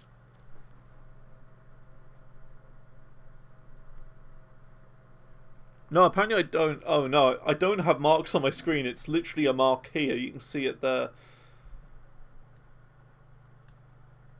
This mark right there. I thought it was on my screen. I was like, uh-oh. If I'm sneezing on my monitor or something. But no.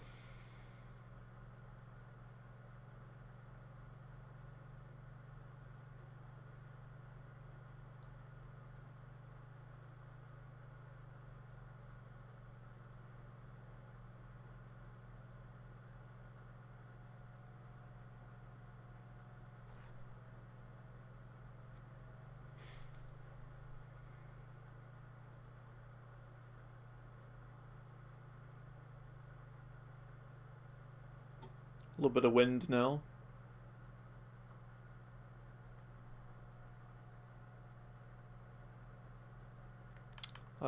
Which one are we on? We are on 312. So that is... yeah, that's about right. That's about right. We're on this one. Small like with 2 distinct islands.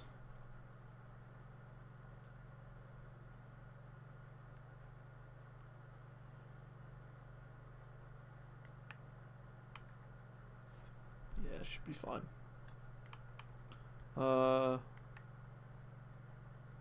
Yeah, the wind's kind of pushing me to left a little bit.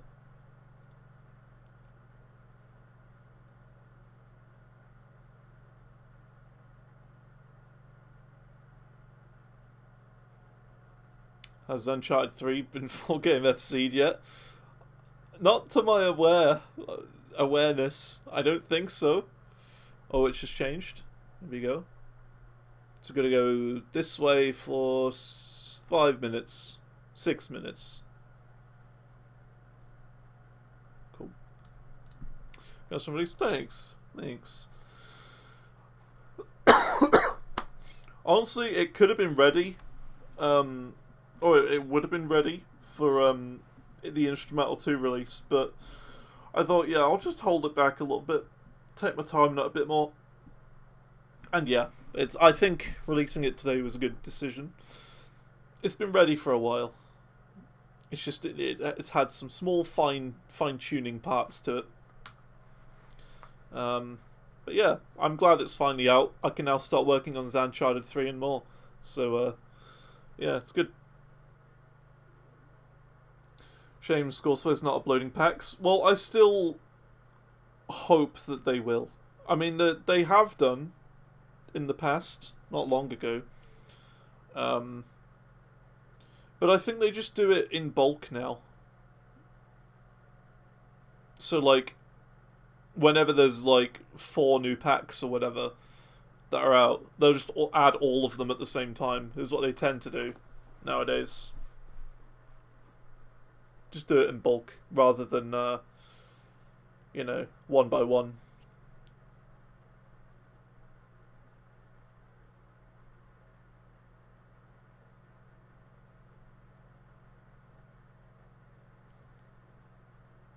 Just a few kicks. Well, the problem that I think that they have is that they've got to get every single song, songs like official leaderboard, and add it.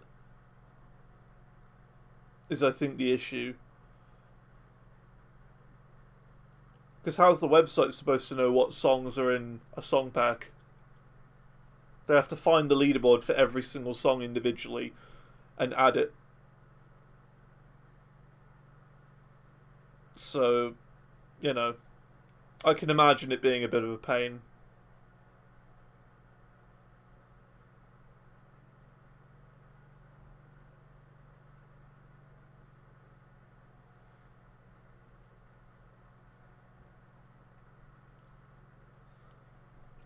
But yeah, I've messaged everyone I need to message about it.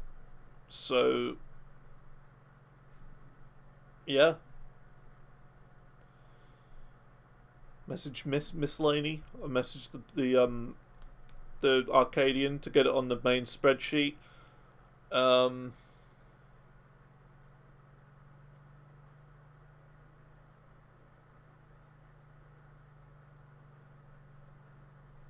Put it on Twitter, put it on Reddit. Reddit's always a good one. And yeah, the CSC website is the big one. If you can get your pack on there, it's going to get hella views.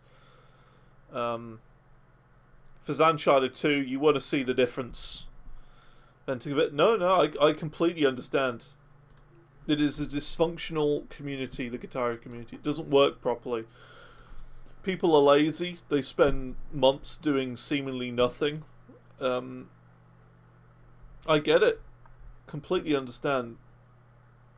You have to bug people about 20 times, prod them to get them to do something. Here you go. Do you want this is Uncharted 2, right? Look at that. Can you tell?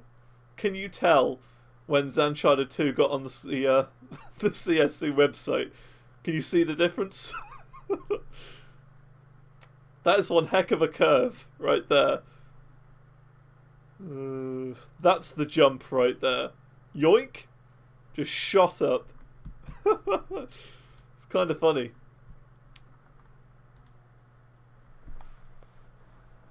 So yeah, it's more a fact of having to bug people, and I don't really like doing that. But yeah. Okay, we're at 3:30. Yep, that's fine. That's still this one. Cool. But no, yeah, I completely get it. You said he wouldn't play Volume 2 until it's ranked. I mean, yeah, technically all of Uncharted 3 is already ranked. It's just not as part of a song pack. Because I put them on chorus whenever I do the chart. So even Uncharted 4 stuff is on there already. So it's like that sort of thing. It's also partly why I do it that way. I partly put stuff on, just release it when it's done. Not only to get more people playtesting it and just to get more charts out, but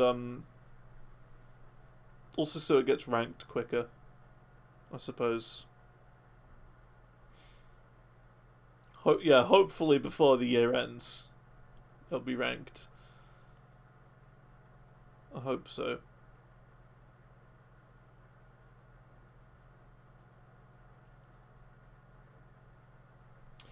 But yeah, it took me like 3 months to get Zanchada 2 ranked after bugging people. So, I don't know. So we've done that. We're now going at 025, and well, it's only 1 minute away. This little landing patch. Okay. It's got to be just here then. That's got to be it there. Definitely.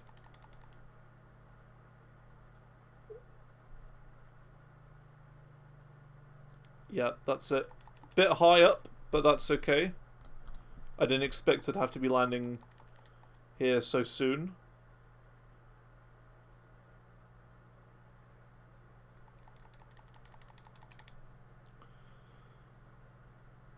Go land on a little grassy strip.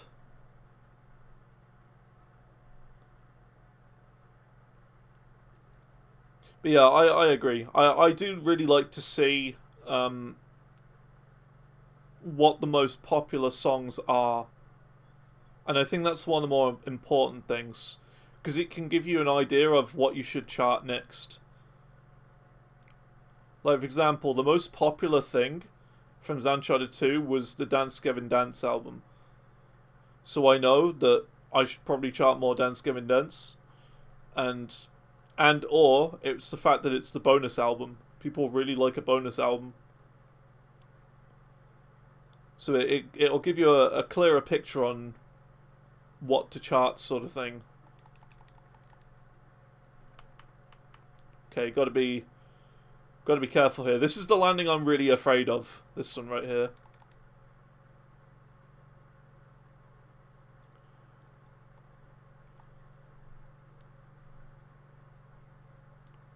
I'll land on this little green patch here. A little bit fast. A bounce.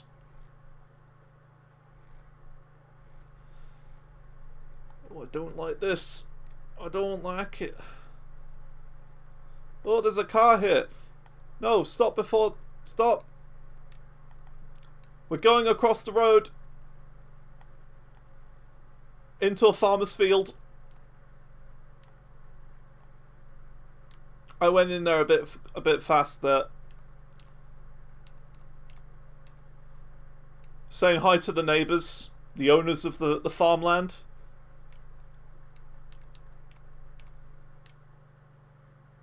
And apparently I crashed. I didn't crash there, but okay. Sure. Ugh. Apparently there was an object there that I crashed into. There wasn't. So I need to be going really slow.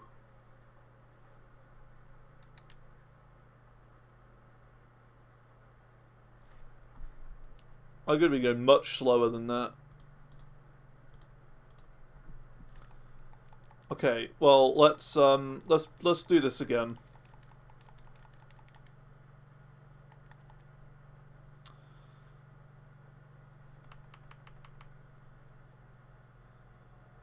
Because we have to land here to keep going.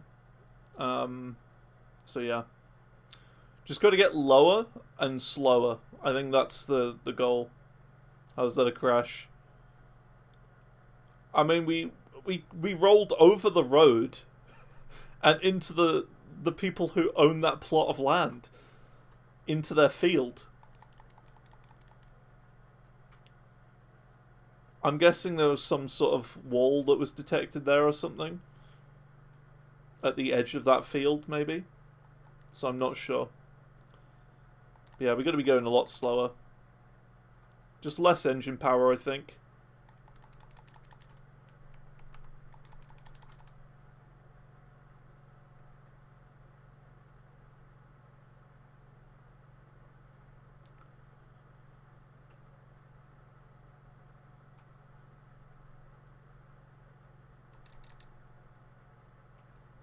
Okay, a bit too low. Got to put a bit of juice in there.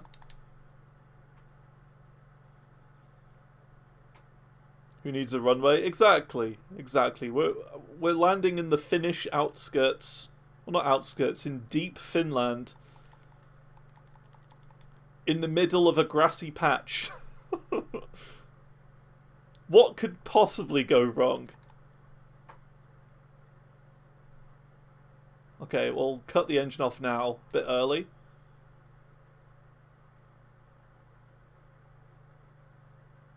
If we land here, we can kind of go... Oh, that was a jump. That wasn't good. Big jumps. Big bounces. Not the best thing.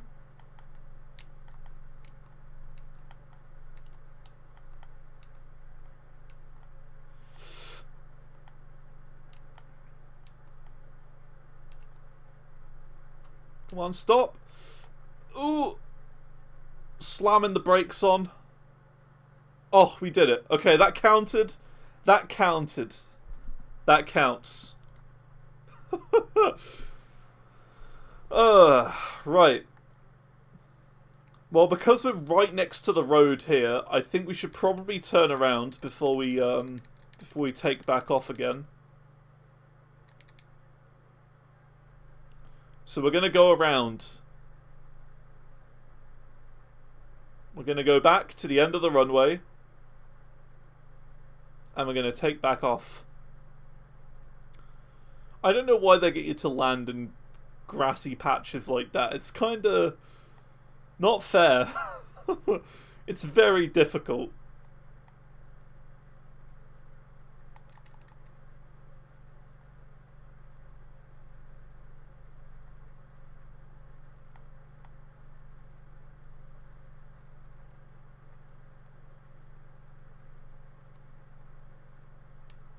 Oh, don't want to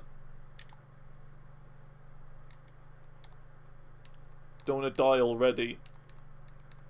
Okay. I think we're ready now. There you go. Look, there's a little X on the ground. That's where you're supposed to land. I don't know how how they could, get away with it. If I was the local council, I would say, shut this airport down. This is not a place to land. You can't be landing here. Okay, now that we've done the difficult one, we can get back to actually landing in proper airstrips and airports. So that's good. First of all, we've got to travel in heading 309 for 6 minutes, roughly, in order to get to the next checkpoint. So let's go.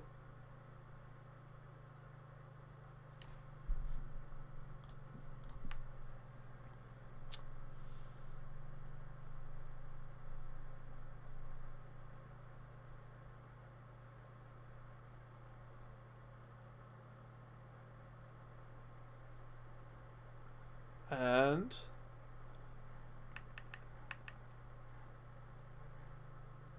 there we go.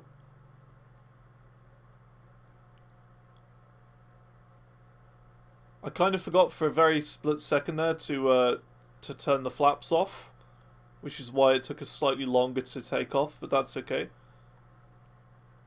We're back in the air. Can I do a barrel roll? I could try. When we're a little bit higher up, we're not quite at the right altitude to do a barrel roll yet. I want to make sure that if we do it, we're going to be completely safe. And we're going to survive. So I want to get quite a bit of height before we do anything like that. If I do it too close to the ground, I'll just crash. And that won't be good.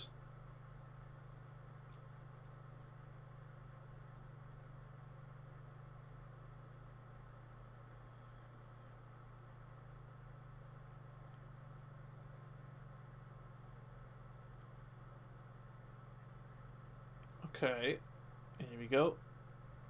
That's fine. That little oopsie was fine. It was to be expected. Landing in an area I'm not familiar with in a grassy patch, I'm okay with that little crash. That's fine. All right, let's do a barrel roll.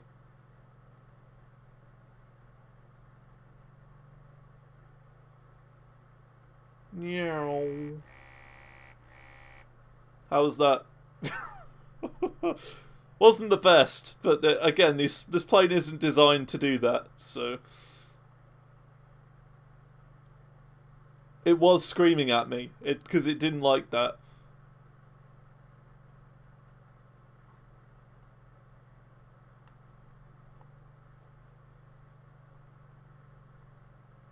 It really didn't like that. He was arguing. It would do. It should be. It's not supposed to do that. It's not made for it. It's a little it's a little propeller plane. That's it. It's not a stump plane.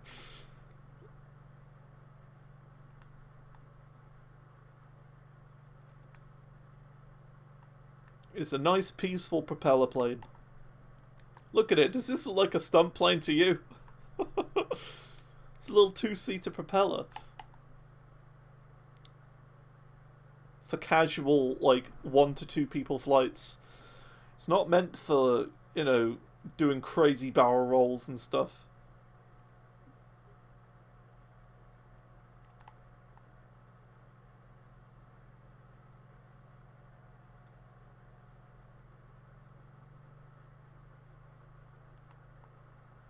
Alright, cool. Where are we up to now? See how we're doing this. From Lapinlahti airfield, which is where we just were. Head northwest, and just over 12 nautical miles, we reached the city of Lizalmi.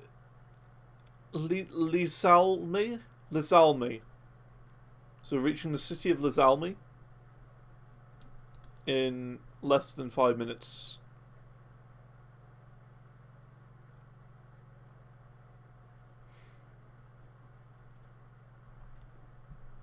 So cool.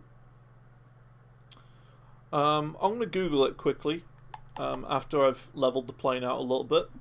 There we go.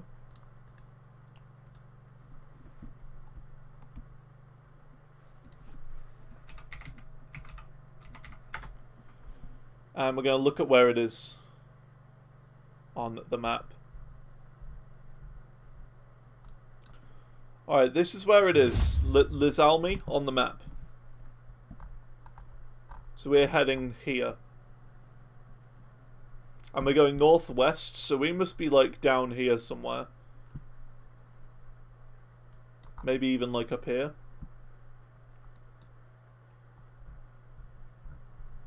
So yeah, we're heading up north. I'm not sure where we started either, if I'm honest. But yeah. That's okay.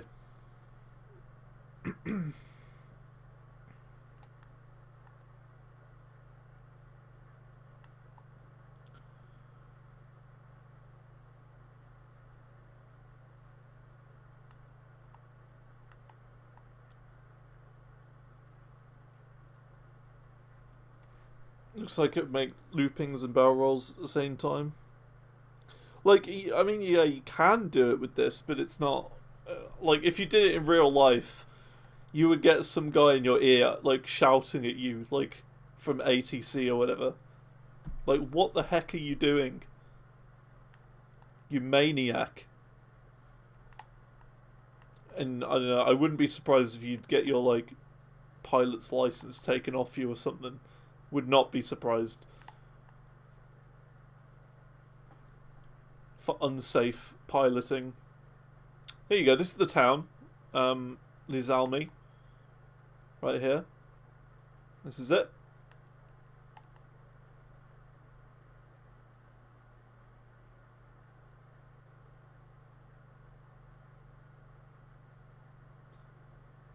The one which we just saw on the Google. Getting nice and low for this one.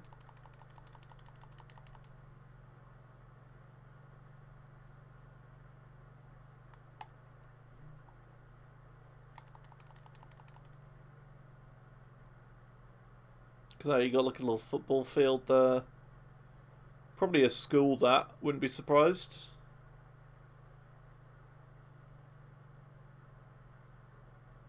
Nice little town. Lovely little town. We are going a bit low.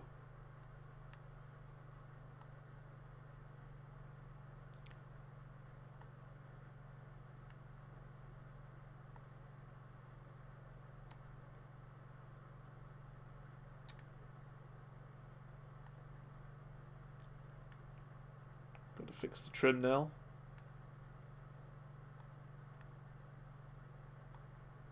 There we go. Okay. Now I've done Les Almes. Your next stop, 16 nautical miles, which is about 7 minutes away, is Kuruvesi. 7 minutes. And then we've got Kuruvesi Airport, like right next to it. So, cool. And that's where we go land. Not bad. So far, my honest opinion on this trip over Finland, it's just a lot of the same. That's my only real issue with this so far. It's a lot of the same. It's not like the Californian one we did, the Yosemite one, which was crazy. There were massive mountains absolutely everywhere, and just vast deserts. And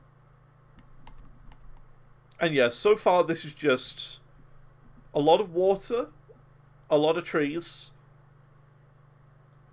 and a small village every now and then. And just a few clear patches of land that's obviously like farmland. There hasn't really been any elevation. It's almost all entirely flat. But it's not a big problem. I mean, we're still exploring and discovering and seeing just what Finland looks like. Getting a better idea of it.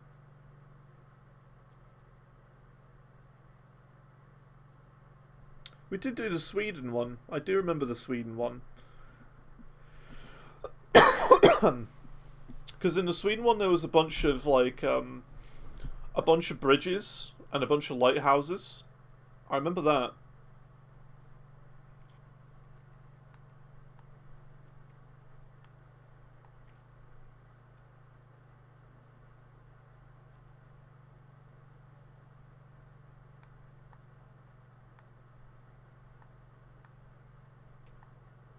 But I think like what I think could be really cool is doing something like this, but instead of having like a destination to go from and to, just freeform it. Just say, this place looks interesting over here. I'm going to go that way. And just see where I end up. I think that would be really fun. Going mapless. A plane that doesn't have a map. Just exploring. Just flying for like 4 hours straight. seeing what there is to see. Crossing a country. Could be cool.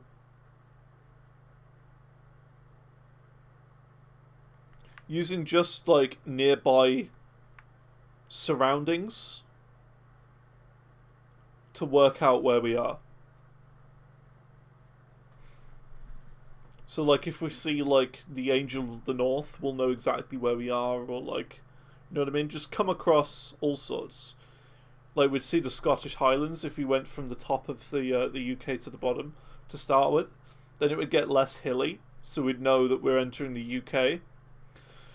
We'd probably see loads of little towns and cities and villages and all sorts. Then we'd get, like, the big cities, like, you know, Birmingham and London and stuff like that. And then we'd probably reach, like, Dover and, I don't know, Southampton on the coast. And we'd be like, okay, now we're at the coast. Okay, now I know where we are. And then we just kind of head west from there. And just keep going until there's no more land, probably. That's how I'd do it, I think. But, yeah, it's just interesting. It'd be fun. So yeah, we're still going this way. 277. Yeah, that's about right. Slightly off of the line, but that's not a big deal. Not a big problem. And then, yeah, once we get to this checkpoint, we need to start preparing to land. No, I do not want a packet of crisps, lady. Just gotta go up a little bit. Because we're a wee bit low.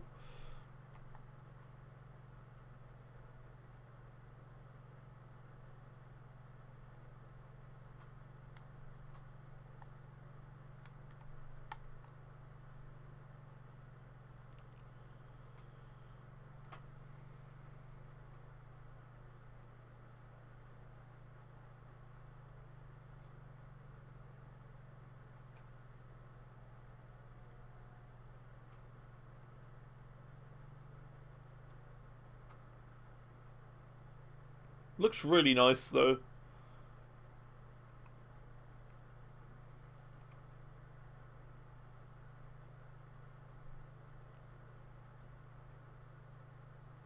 Co-op. There's full online multiplayer. Yeah. Not for these bush trips, but just out in the open world map. Yeah, you can play online. I know that there are there's like groups. I think it's called VAT Sim, but I'm not entirely sure on what it is exactly.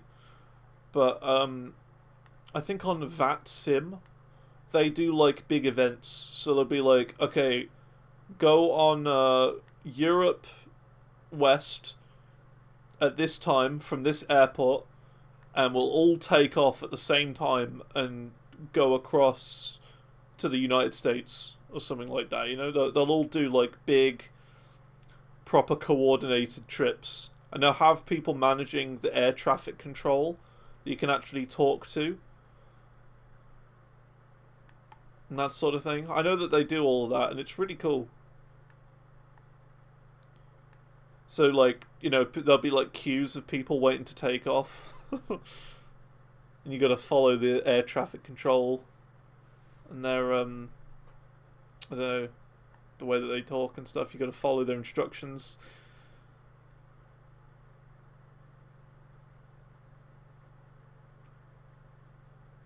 But I don't really know how I would do anything like that. Oh, hang on a minute. We have a big turn here. So this must be the town then. This has got to be the big town. That means the airport must be just over here somewhere.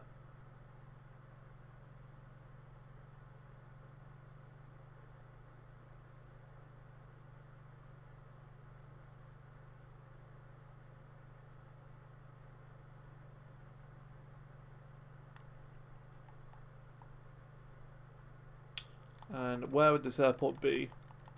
Could be this. I think that's the most likely thing. Yeah, it is that. Let's put on my flaps. Put on my flaps.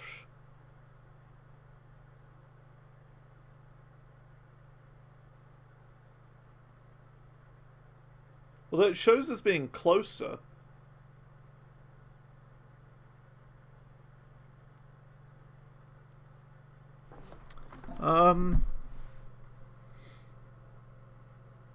Shows us being like right here. Just to the left. I don't see it.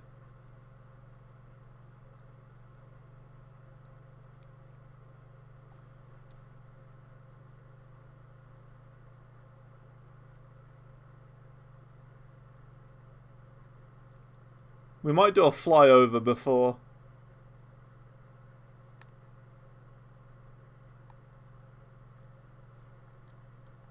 Oh no, there it is.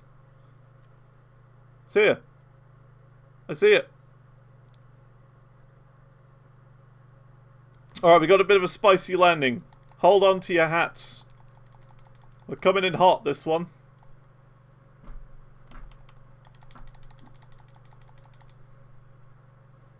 I think we'll be okay.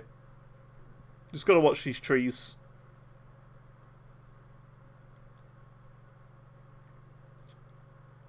Okay, here we go.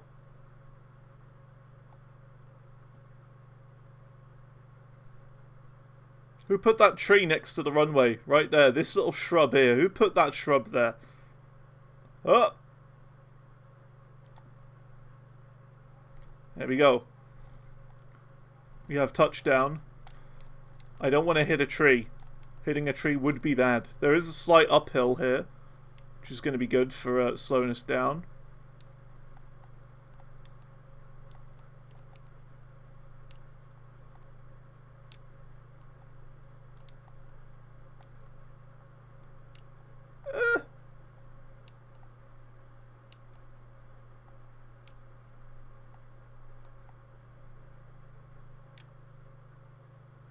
Okay, we did it. We did it. That is that. So, the next one. Next one, we gotta go here. It looks like another one very similar to this. This is 22 minutes. Okay. Before we do this, I'm gonna take a short toilet break, and we'll be right back. So yeah. Give me one moment.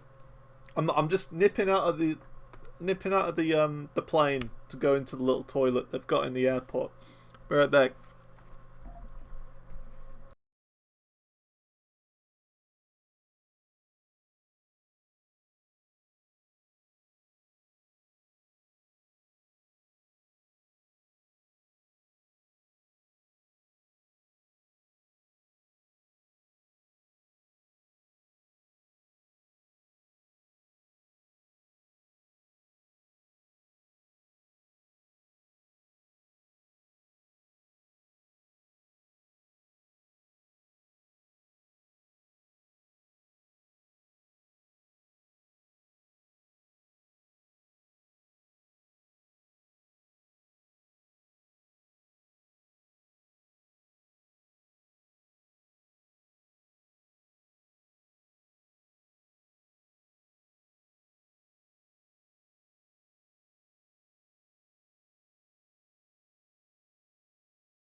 Alright, we're back.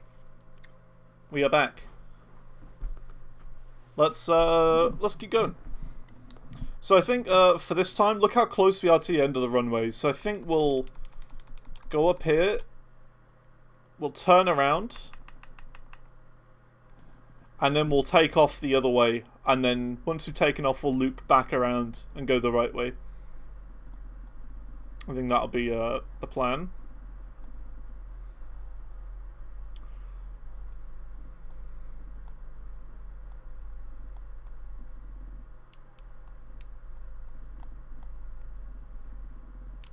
Whoa! Oh my god, are you kidding me?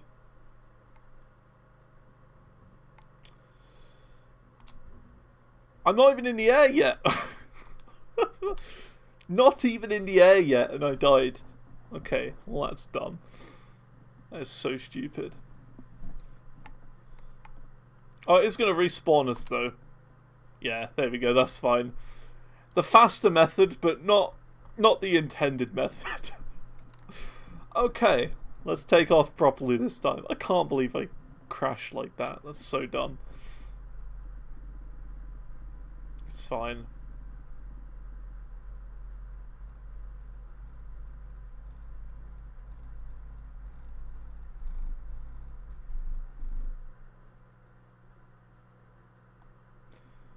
And there we go. We are in the sky again.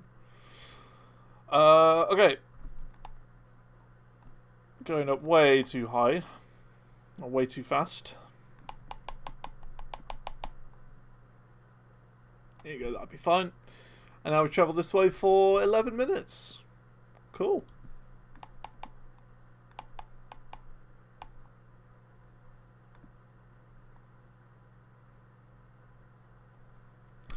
Nice. Going well.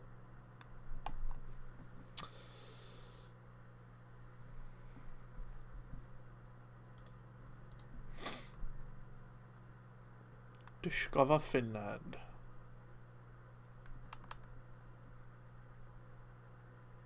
Gets about 2,000 feet.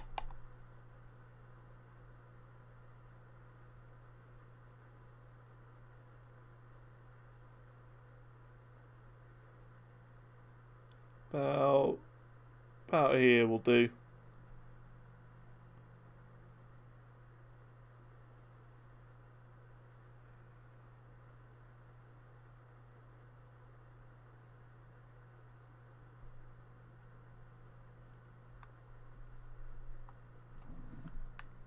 Okay, cool. That's fine. Don't want to go any higher than that. Although the game seems to want me to go higher than that. Nice. 2,000 is just about right for bush trips, I think. So yeah, this leg will take about 22 minutes to complete. Not bad. We've had, what, I think 2 crashes now? 2 crashes this whole bush trip, but that's okay. It's weird as well, because it says, upon completing a bush trip, you will be given a achievement. And there are no achievements for this bush trip. So, yeah.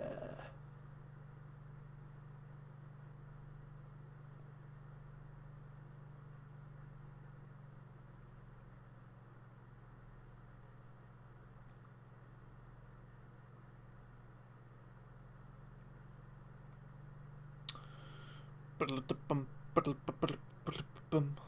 at that. Zantor 3 triple thick on Twitter has currently got 104 views, 8 likes, 2 reposts. Very nice. Very nice indeed. What's going on the Reddit?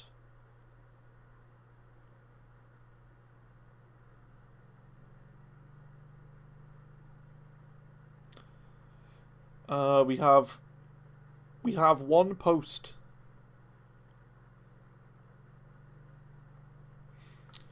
Slanto Zanto was good. How's it going, Simply Flesh? How you doing? We're doing some flying in Finland today. We're doing a Finnish adventure. Slow song's great. Light drums, medium difficulty, and some play with guitar, bass friends. So is this all instruments, all difficulties, or a subset? Couldn't tell from the video description. I'm going to reply to that now to be a good little boy. The songs mentioned in the video description are the only songs with other instrument support. Everything else is just expert guitar. There you go, sent. Cool.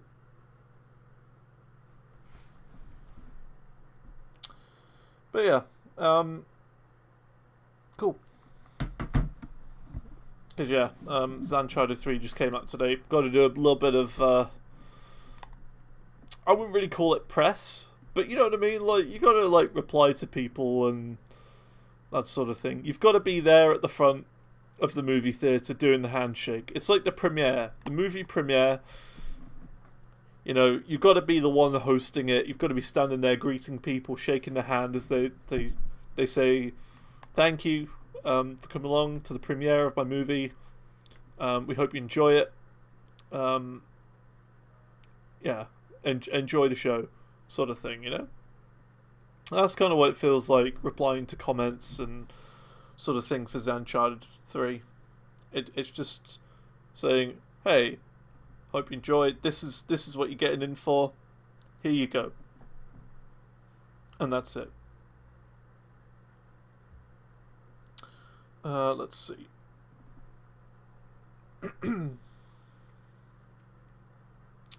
What are the views on it right now? 41. Okay. Okay, nothing really has changed on that. Anyway, we are doing the Finnish adventure. There are so many trees. It is unbelievable. Hey, how's it going? Neon CZ Real. Thanks for the follow. Appreciate it. We are doing the Finnish adventure today. It's going good. It's been good fun. As I said earlier, it hasn't been the I think the best bush trip, but it's been a fun one. It's been good. How am I doing? I'm good. I'm good. I'm having a good day so far. We are doing the Finland bush trip, which is expected to take about 3 hours. We've been going for 2 hours, 2.5 roughly, almost. But yeah, it's going well. Hope things are good.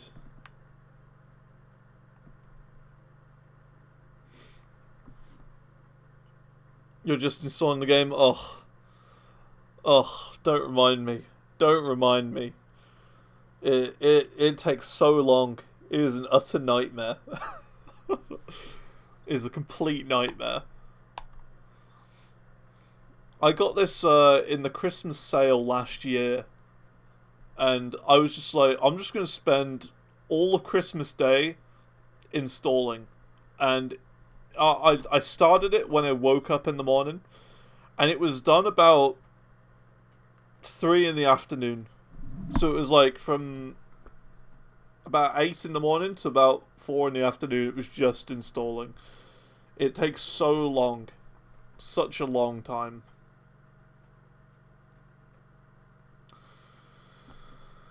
Over 16 hours, yikes.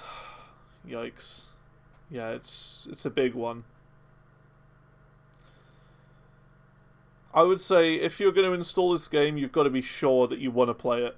It's not a game you play for 5 minutes and then go, it's not really for me. Because it's just too big to do that.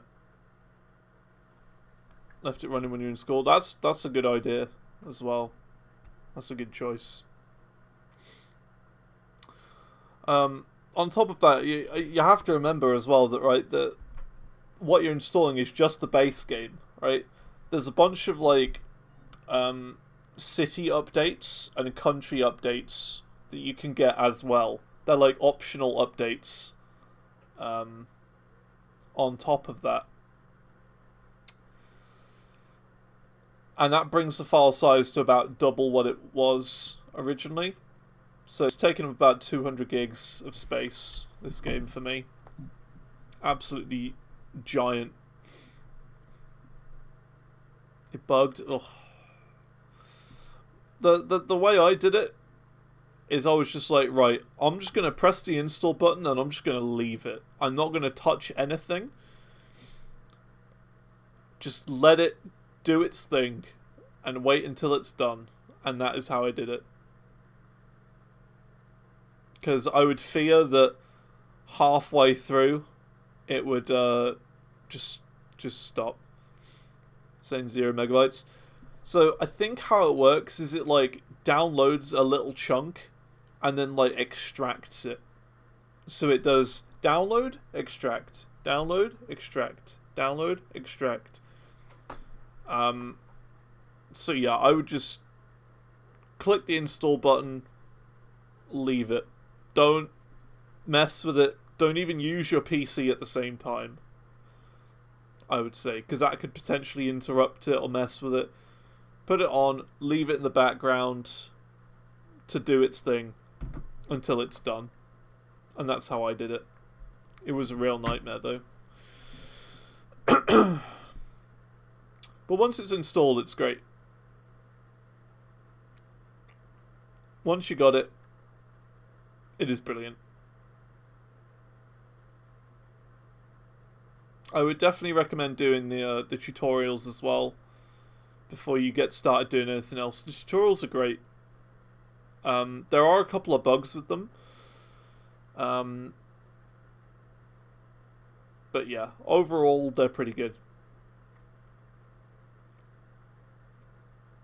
They're, I would say, iconic.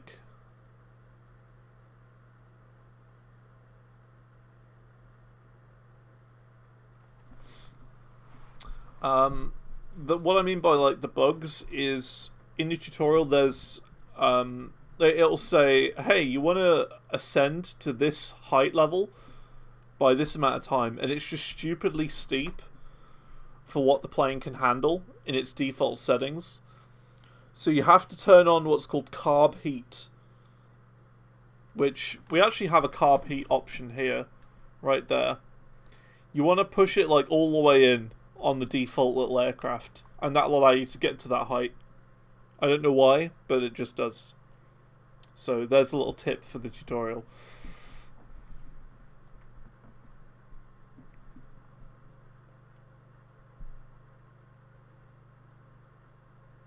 But yeah, it's a real nightmare to get installed, this game, but it's really fun. A little bit buggy though. With a game this big though, you can't really fault it. Where are we up to? Are we still at 331? We are still at 331.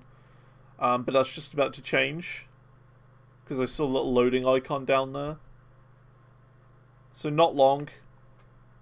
Won't be long before we change direction. And then we'll be traveling for 10 minutes at heading 261 until we reach the airport, which looks like that. Cool.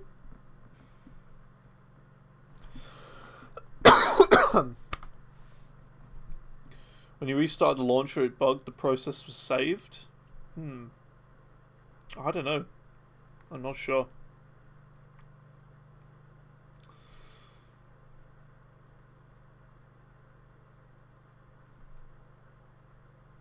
Trying to install since yesterday, almost trying to refund it. The problem is with the whole refunding thing, on Steam especially, right? You've got the whole... you have to have played a game for less than 2 hours in order for it to count towards a Steam refund.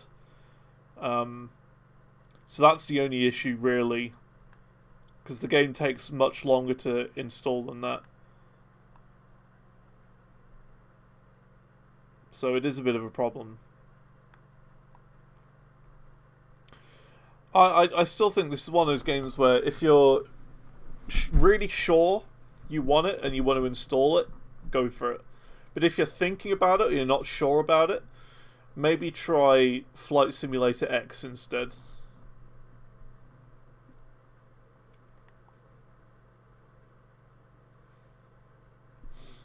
Just came looking for some gameplay. Right, so this is one of the bush trips. There are, I think, 3 bush trips in the game by default. And basically it's like a point A to point B sort of thing, but it takes a long time to do them all. They can last, anywhere from like 3 hours to about 9 hours. And yeah, you usually get to see a lot of really cool scenery and stuff. Like this is the Discover Finland one, which I think is part of the extra content that you can download on top of the game.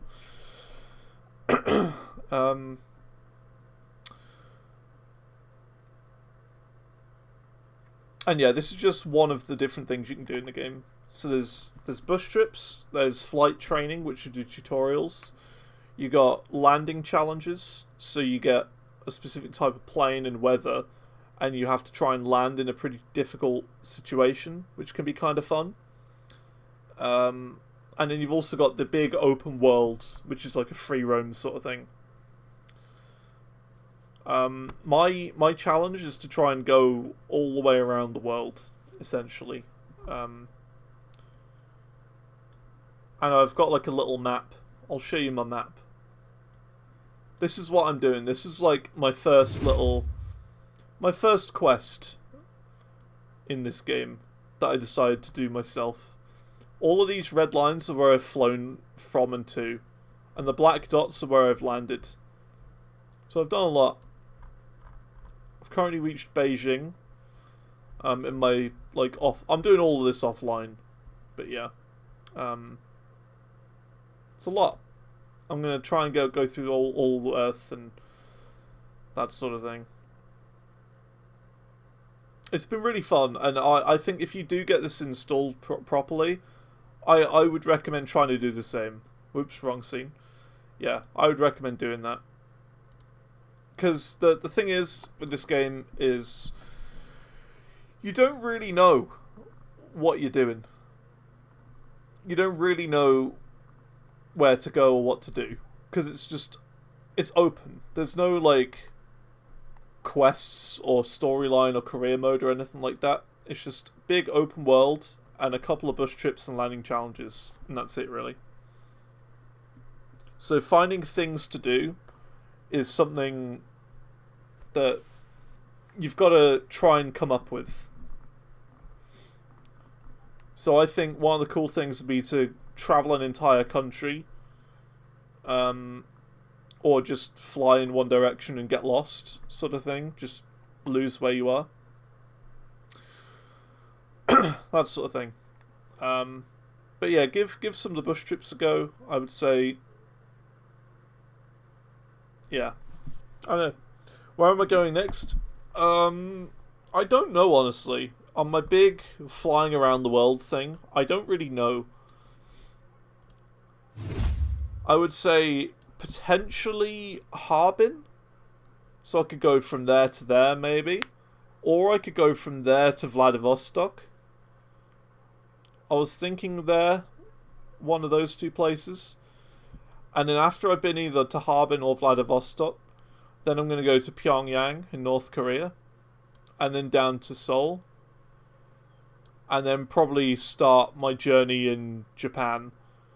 And I'll kind of make it going all the way up this way. On this little Kamchatka Peninsula. And then I'll kind of go into the Alaskan Peninsula and make my way across there. There's all sorts of little airports and landing strips and stuff all up there. So I want to explore all of that. Let's get back on path because we're off the route a little bit.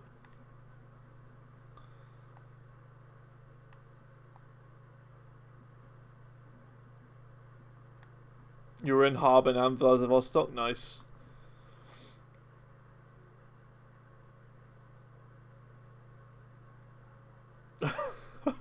All of a sudden you want to throw a bag of flour out the window at the trees. I think you'll need a bit more than just a single bag of flour. You'd need at least two. Don't be kidding yourself. You need at least two to cover some of these trees. Maybe even three.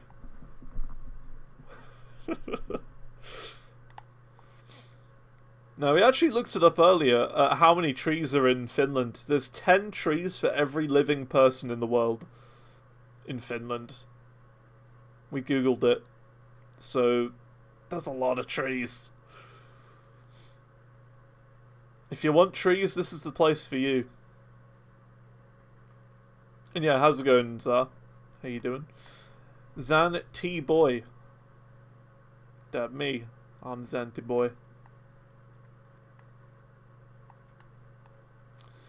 But yeah, I'm kind of doing that, like that around the world thing, just really casually, whenever I feel like it in my own time. It's nothing I'm like actively focusing on or anything. It's just whenever I feel like doing a bit of flying, I'll just do another leg of that.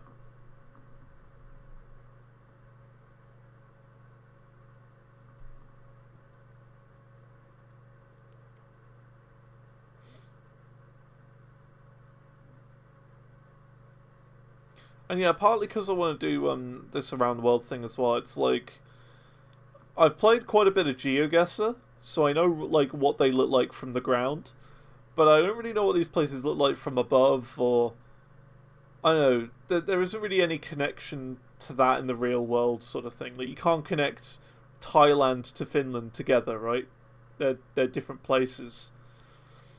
So being able to fly from one place to the other and see them properly linked together is quite satisfying as well.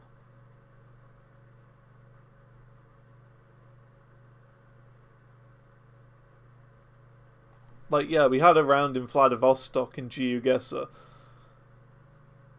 and that's kind of why I want to, fly there at some point, just to see the places that I went and GeoGuessed in a while back.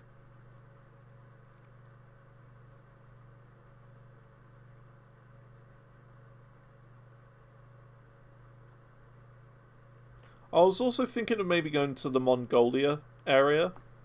Like if I bring my map up again.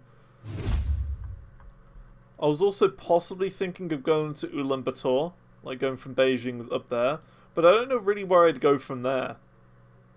There isn't really like any major cities from there, so I'd have to kind of go back down to Harbin.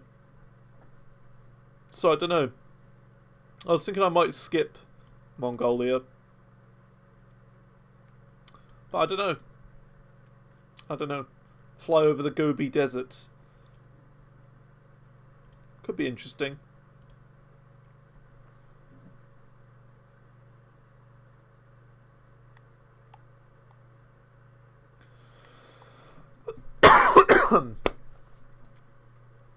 And yeah, what you're not seeing here is the live weather. We don't have live weather on at the moment, and that's because we don't have the option to at the moment. But if there was the option to, I definitely would, because it'd be really fun.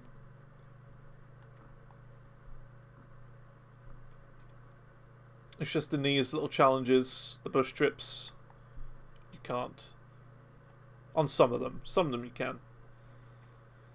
Edmund said that Isaac Carp will come till the end of November. It's 3 days till the end. Yeah. Hey, what should be like Clone Hero time, right? Where it'll be like 2 minutes to midnight on the 30th of November or whatever. So technically it still comes out, but it's like at the last possible minute.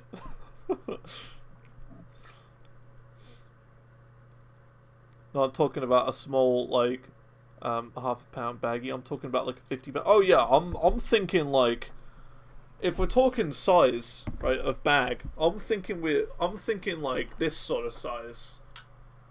You know, like one that you'd have to carry with two hands, like that, like carry like a child or a large book. You know, I'm thinking one of those bags. That's what I'm thinking. Like a large bag of flour. I think you would need multiple of those to cover some of the trees white. It's just too many.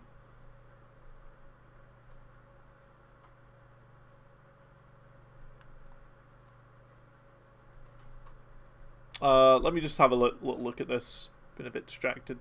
261. Wait, EFHP? We got land here. Oh heck. Okay. Whoops. I have to land on this airport, and I wasn't concentrating. That's fine. We'll loop around. Whoops. So this little airport here we're supposed to be landing at. That's fine.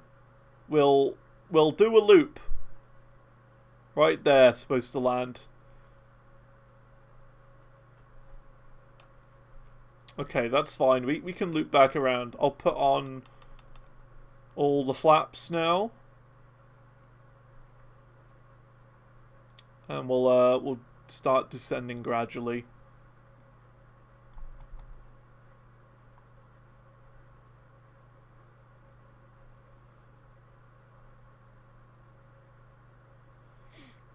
That's fine.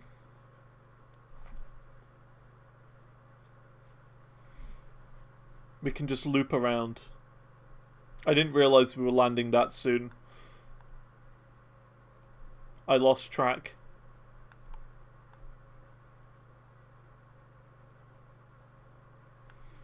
So the thing to remember with flying is that if you want to land in a straight line, you've got to get to not the point.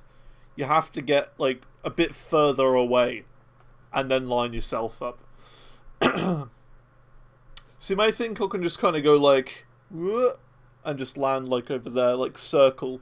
But no, it's more like an oblong sort of shape.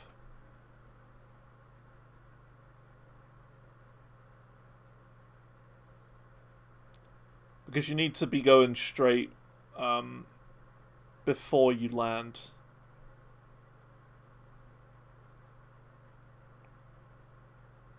Rather than just when you land. Gotta go. No worries, no worries. Enjoy your day. Throwing flour out of planes at the trees.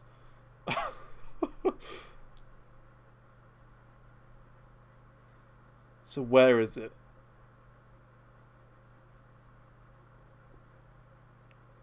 I've lost it again. It's over here somewhere.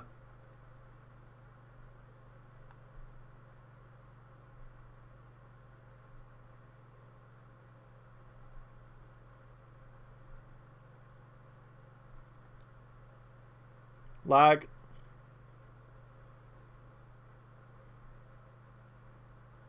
There it is. I see it. Cool, cool, cool, cool, cool. We're fine. We're alright. We can manage this. Hey, how's it going, Copy? You've come in at the right time. We're just about to land. Please keep your arms, legs, and feet in the vehicle at all times. Gas masks are above, because you're going to need them on Zantor Airlines. Here we go. We're coming in hot. I've got to really lower my speed here. Engine off already.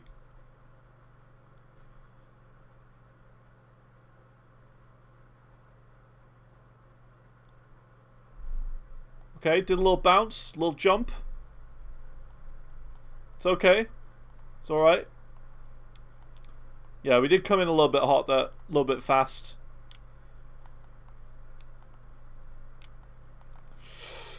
Ugh! That's the end. Stop! Stop!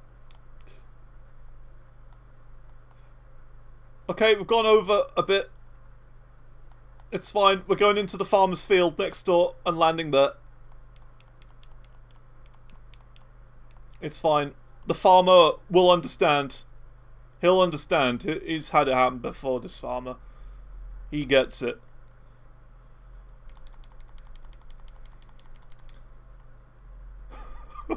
Sorry.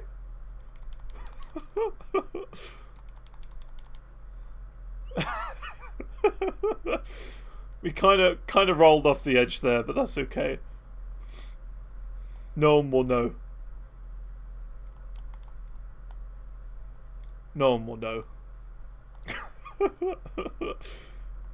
It's fine. Hey, look, we've set ourselves up for the next flight, eh? There you go. Leg completed. Very nice.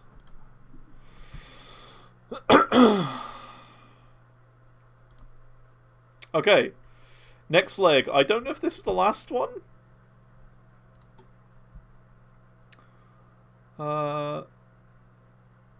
Maybe. how long we've been going? 2 hours 51. How's this, 25? Maybe. Might be the last one. Maybe one more after this. I'm not sure. I think this is probably the last one, though. Ah, that Dingus Airlines again. You just gotta translate that to Finnish, and then it'll be accurate, because we're in Finland. Okay, let's get started then. We gotta travel for 11 minutes, heading 357. So, let's go.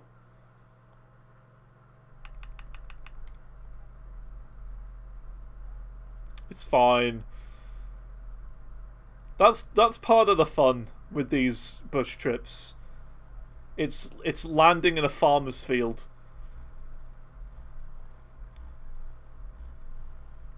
Huh. I honestly thought I was doing Clon. I really did consider it. I really did think about it, potentially doing Clone here today. You know, playing a bunch of Uncharted 3 stuff. I was thinking about it. But then I thought, I kind of just wanna do a bit of flying today. I was thinking, I've done a lot of Isaac recently. I've done a lot of Isaac. The last time I played Clone Hero, I got annoyed. So I thought, the only other thing I haven't done in a while is play some Flight Sim on stream. So I thought, why not? I'll do a little bush trip today.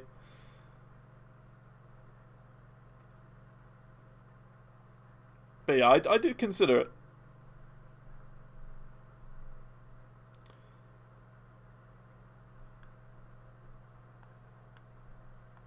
There you go, perfect little takeoff there. Very nice.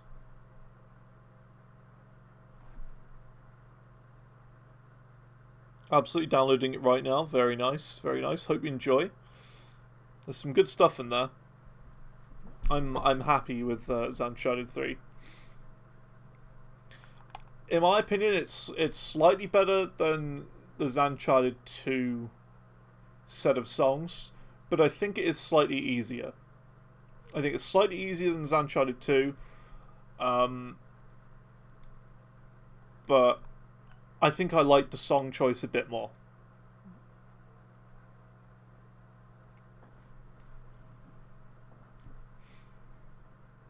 There's one song in Zantor 3 that I still find too difficult to play, and that's the Apocalyptica one.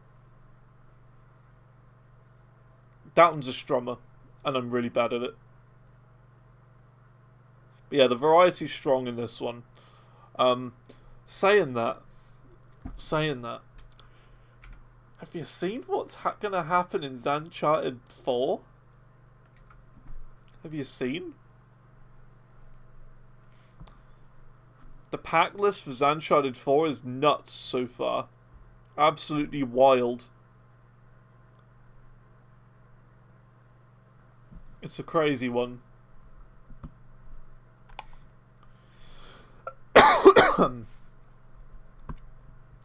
The first tier of Uncharted 4 is harder than Uncharted 3 already. And I'm only 7 songs in.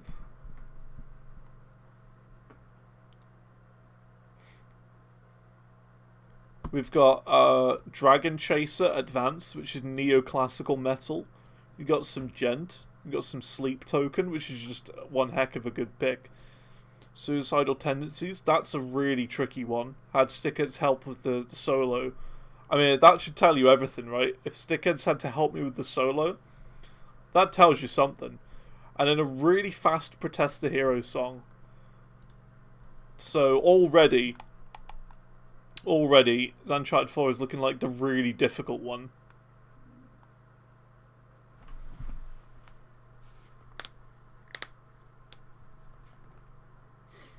Which is good, because I think it'll give them all a different sort of character, a different feel.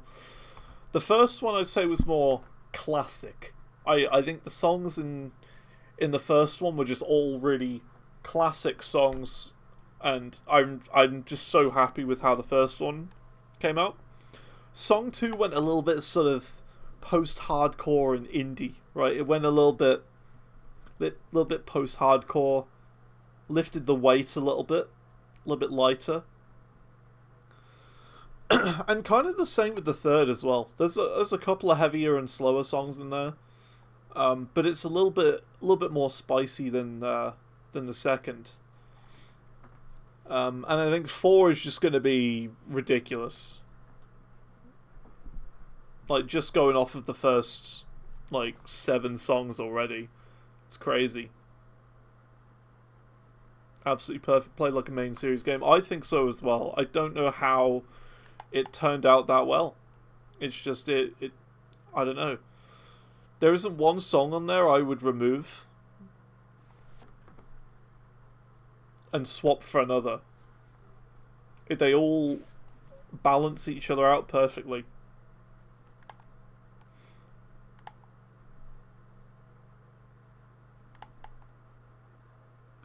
I will say the main difference with 2 and 3 so far is that I haven't organised it by difficulty. So, not gonna lie, the second song in the setlist is probably one of the hardest. And that's the Slipknot song, the negative one. One of the harder songs in the pack.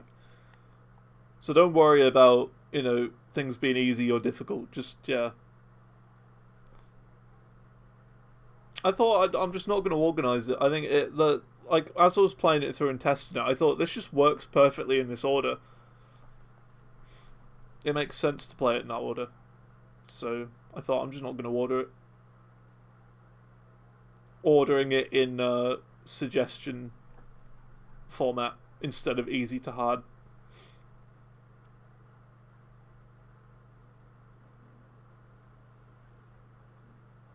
Change it up a little bit.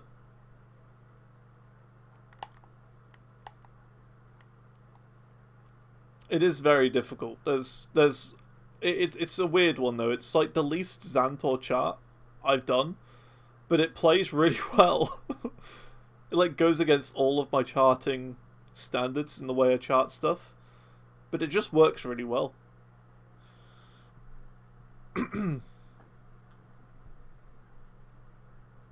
There's a lot of downstrumming in that song, and not much up.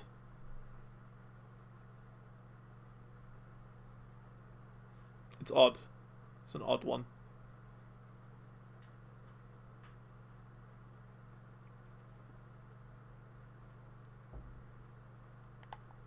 There's just a lot of good songs in it. I'm very happy with everything in Uncharted 3.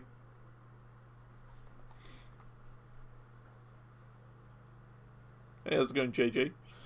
Welcome.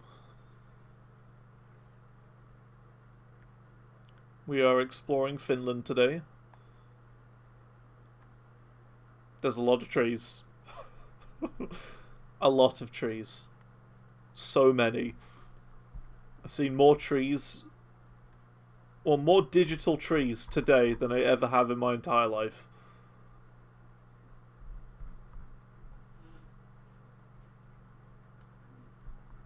Apart from maybe in a Minecraft world. But probably not. Where are we at? We're still at 357 heading. So we're still there. Cool. Then we have to go 11 minutes in a slightly different direction. So that's fine. Cool.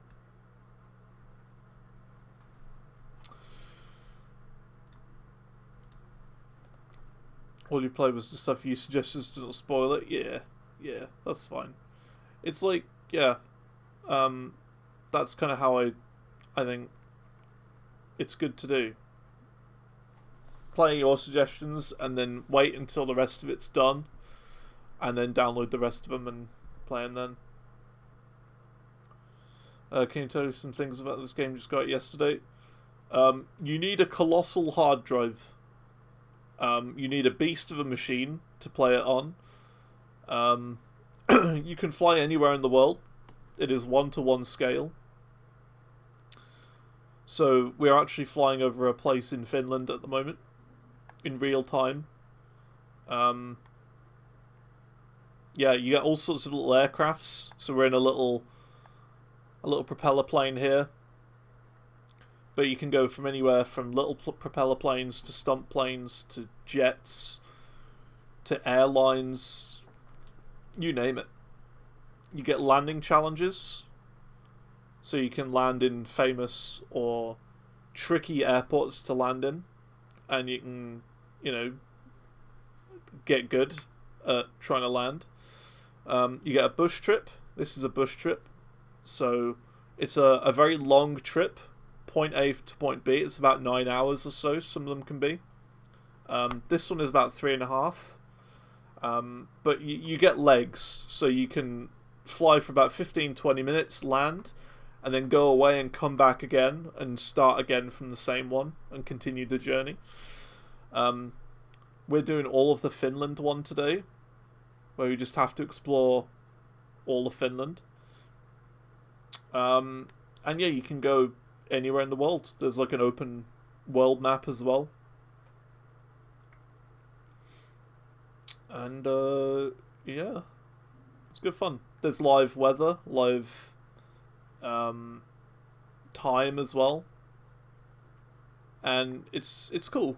You get to learn how to fly aircrafts. I'd say it's probably one of the perfect games to play with a podcast or YouTube videos going in the background on a second screen. It's that sort of game.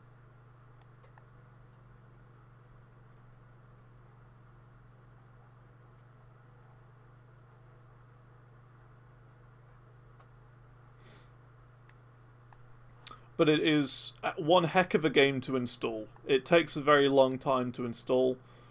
I'll put it this way. Install it when you're busy doing some big task in some other place. So like, let's say you have to go out for the day. Start installing it in the morning. It'll just be about done in the afternoon when you get back.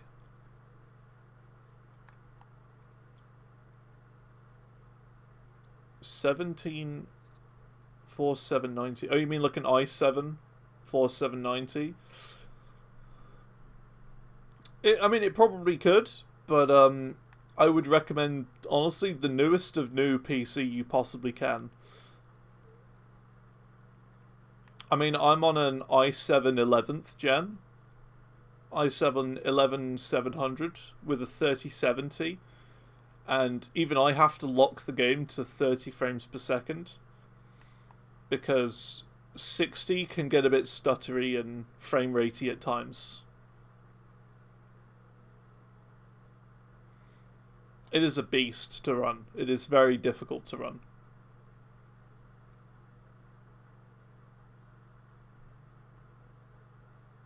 So, the newer and the better PC you have, the better. Resolution, 1080p, I'm playing in. Like, sure, I can run it in 60 frames per second, but I find that I have to turn the, some of the settings down quite a bit, and it looks worse than playing it at, it looks worse than playing it at 30 with higher graphics settings. And it's not exactly a game where you need a super high frame rate. I mean, I'm playing it at 30 right now, and this is fine. Like, you really can't tell.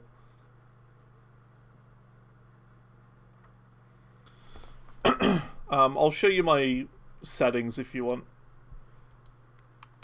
So we're now at 342. Yeah, so on point of interest 2. Yeah, I'll show you my settings. Here you go. Full screen, 1080p, FXAA. You can go on to DLSS as well, but I've got it set to FXAA. Render scaling, so yeah, you can increase the render scaling, it does look a bit better. VSync on, but it doesn't really matter if locked it to 30. DirectX 11. I think there's like a problem with DX12 at the moment where it can crash. So use DirectX 11. Everything else is on like high or ultra, apart from depth of field, which I don't like. Motion blur I don't like. So yeah, these are my settings. Everything's on high. High, for everything, or ultra on a couple of things, and yeah. But I've locked it at 30 because it's better that way, I think. I prefer to have it on higher graphics at a lower frame rate because this game just works better like that. You could go 60 frames, but you're not really missing much. Not really missing much.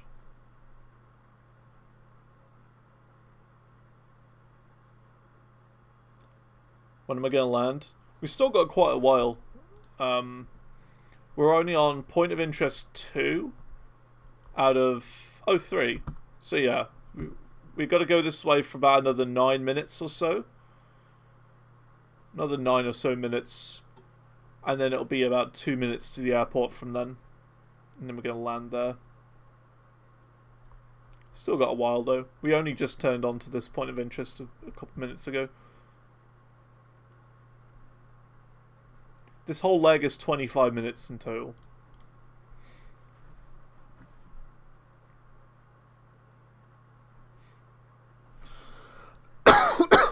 Played it on Game Pass and looked pretty good.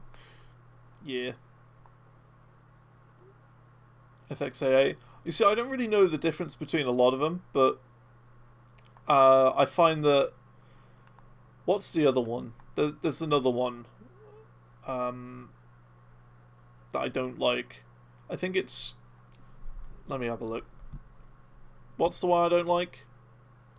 TAA. TAA is not great. It's very blurry. Like, you can't see what your plane controls are at times with TAA down here. Do you fly people?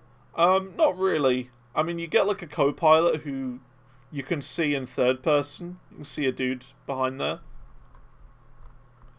But not really.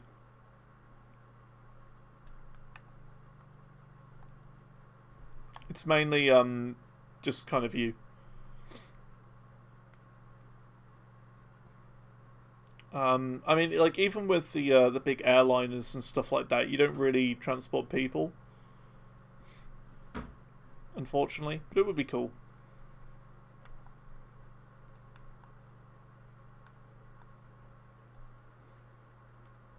MSA is a bit much. Yeah, MSA is quite a bit much. Multi-sampling. Which basically, I think, renders the game in a higher resolution or something, so it's a bit much.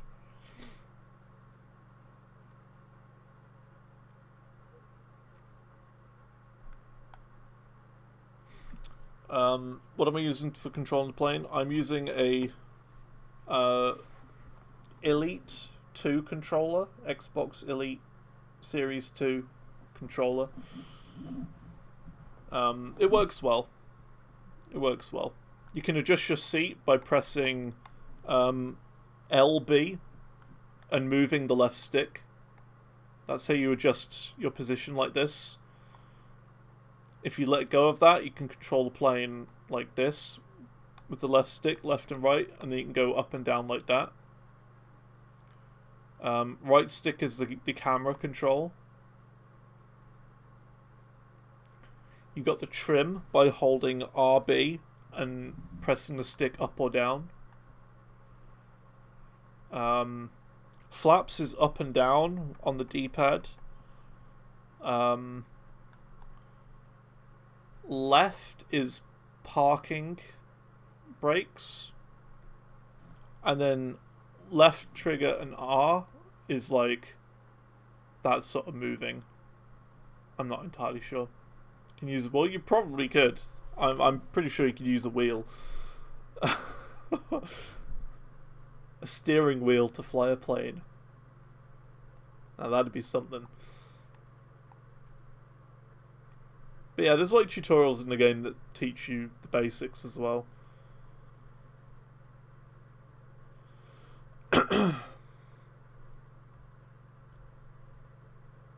But for a controller, it's good to play. It's good on a controller.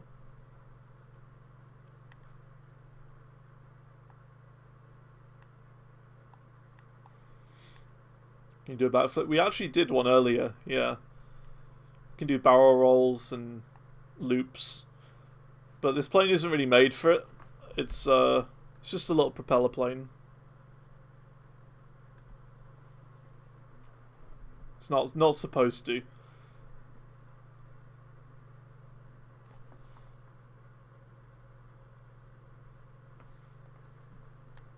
PS4 or no? I've no idea. I mean, it's made for Xbox and PC, really. It's supposed to be for that, so I'm not sure.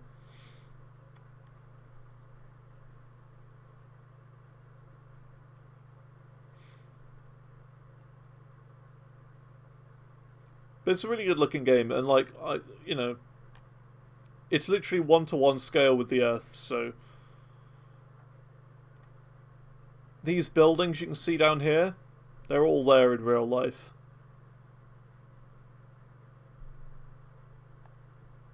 This forest is here in real life. Farmland, everything.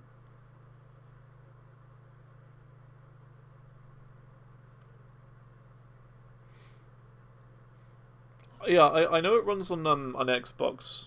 I know it can run on an Xbox, but it's probably like a lower quality than PC.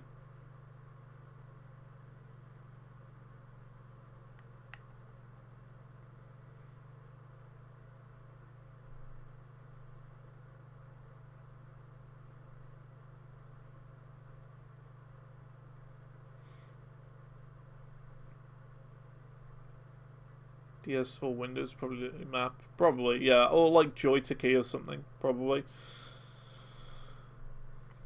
I'm not sure. Yeah, we're in Finland. We are in the depths of Finland.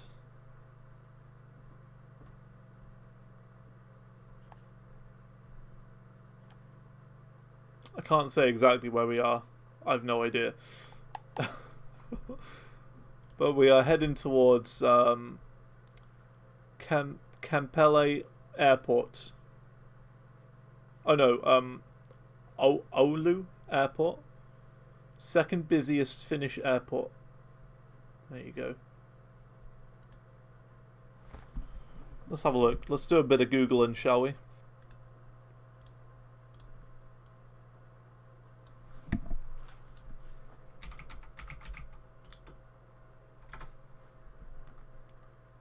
Do a wee bit of Googling. There you go. Kampele, Finland. There's Oulu. So I think we've gone all the way from like down here somewhere to like up here today. Kampele. This is where we're heading to.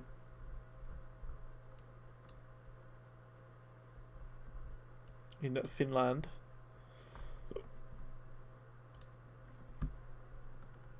And yeah, I've been to my place as well. I've flown above my house.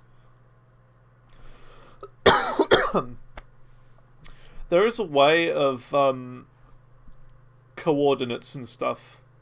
You can kind of put coordinates into the game. So you can like copy the link on Google Maps or whatever. Like the end bit of link. And paste it into the game and get the exact coordinates.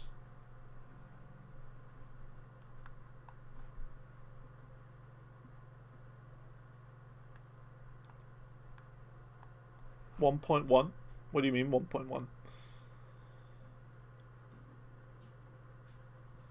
Oh, as in 1-to-1. Yeah, so it's like 1-to-1 scale with the Earth, meaning it's the exact size of Earth.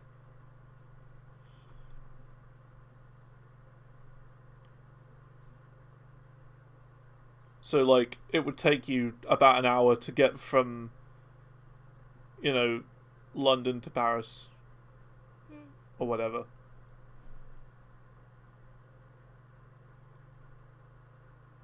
Accurate sizing. Yeah, same travel distances.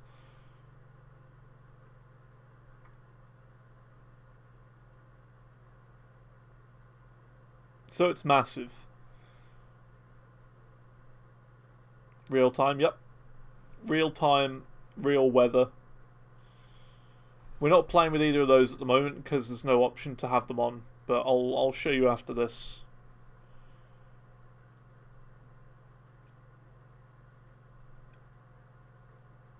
After we've finished this bush trip. So yeah, 342 is that. I just want to check and make sure we're in the right place. Yeah, 342 heading. We're good. Still going the right way.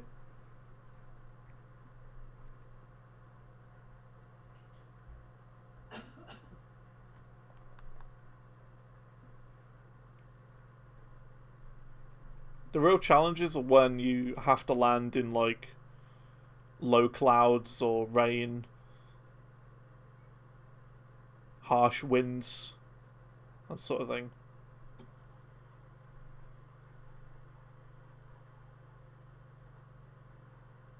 Oh look, the line has changed. Gotta go this way now. Meaning I think, yeah, we're almost there. I think that's the airport just there, where Fin 440 is. Pretty sure. Let's just check. Yeah, 2 minutes. Yeah, this is it. We are here.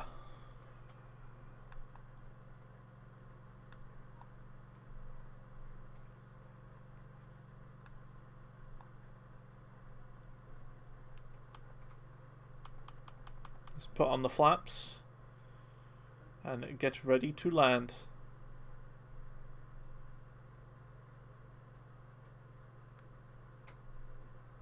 Yeah, I'll try my best with the landing. We'll try. I can't promise anything.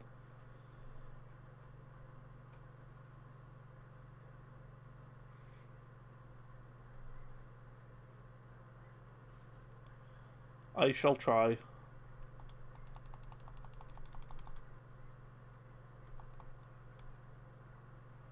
Oh, bit of lag. You do tend to get a bit of lag when you're loading in near airports.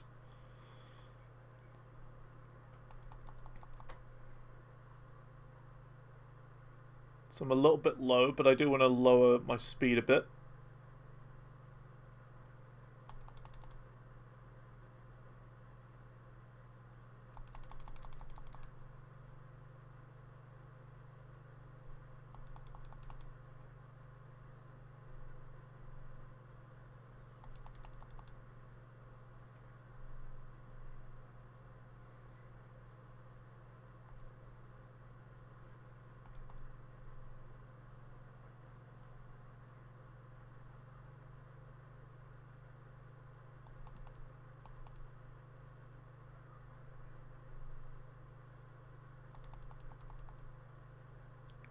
Annoyingly, there's a tree in the way. Okay, I think we're alright. A little bit low, but that's okay.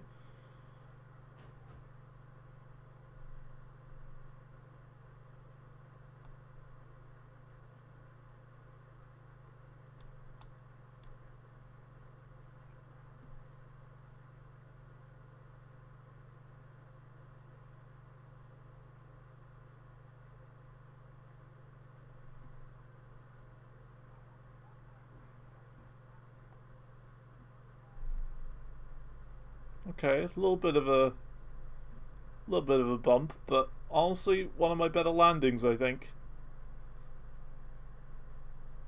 Not straight, particularly, but went pretty good. Not bad.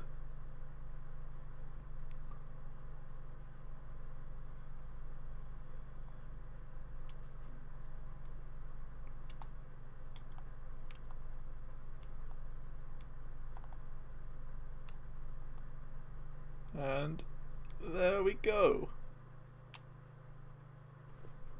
That was pretty good. I'm happy with that. That was a good landing. I think that went well.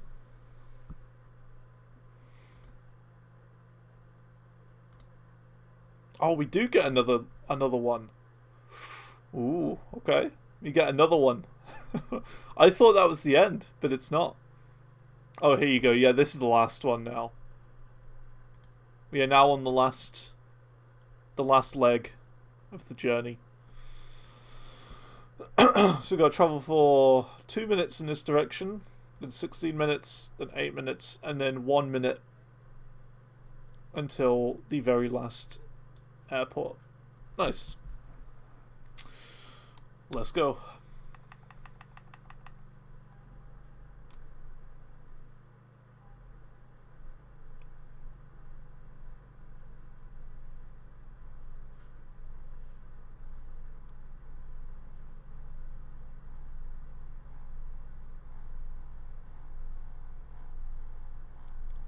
Okay, trying to keep straight on the line. And a yoink. We're up. It looks like we're going to turn right to start with. Oh.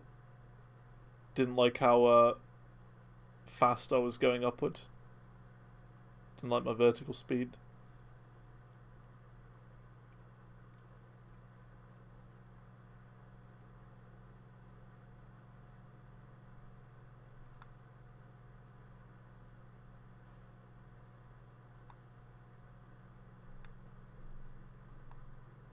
Just get on track first, and then we'll start properly. Okay, I think we're good.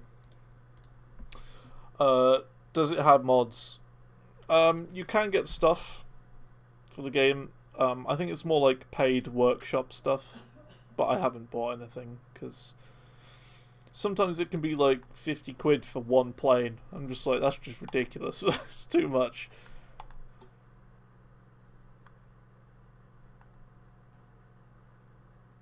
So yeah, I don't do anything like that. I'm happy with just the base game itself. You don't really need any more, I think. You get so much. I've had this game almost a year and I've barely even scratched the surface of what's in it.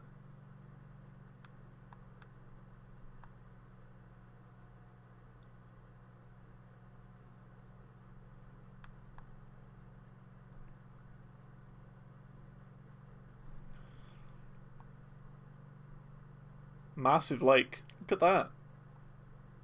Huge.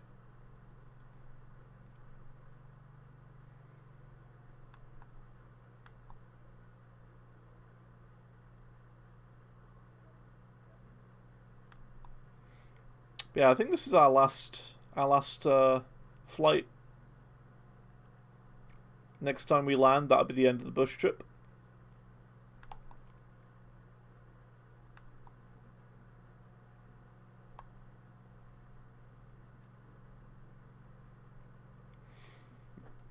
Nice. I think it's time for chocolate. Wonder if it's still on Game Pass. I think so. I don't see why it wouldn't.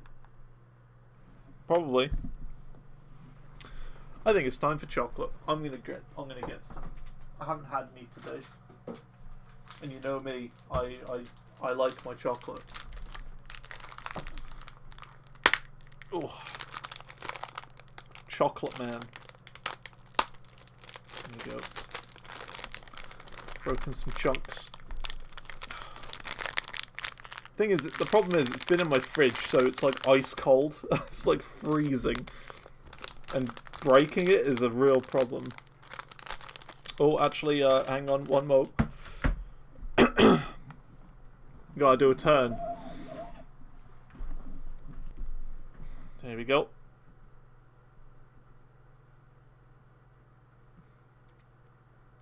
I will say, yeah, if you are a pilot, I would not recommend cracking open your chocolate while mid-flight. I wouldn't recommend that. This is a video game. Just a warning. -21 in your hometown. Yikes. Autopilot's full. We do have autopilot in this. I'm just not using it. I just decided not to. Because then it would literally just be me sitting here for half an hour not doing anything. And then landing every now and then. I'll just be like, okay, here, let's just land. And then nothing.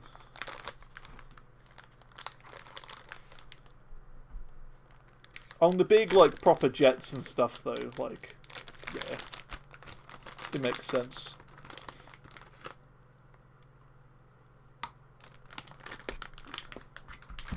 Mm. Mm. Delish.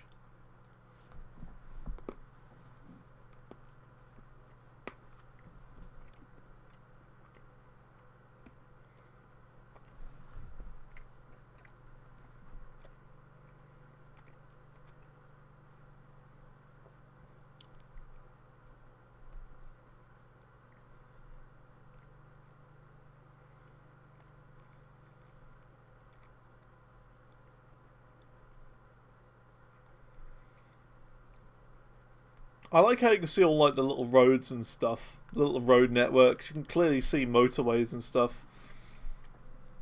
I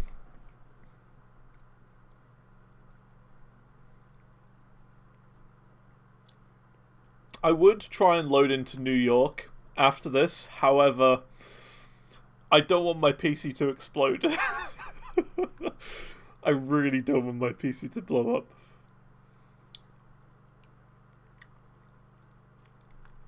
New York is the laggiest place in the game.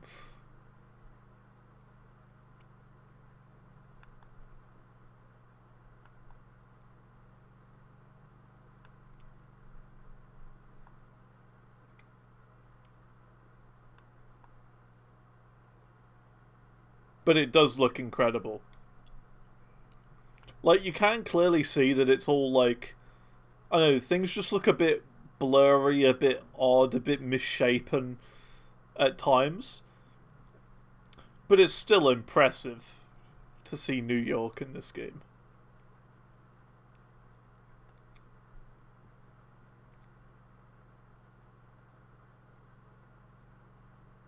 There's no denying. It looks great.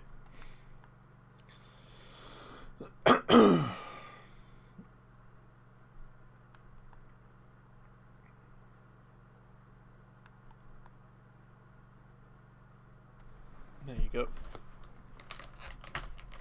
I'm gonna have some chocolate now. A bit more. Nom.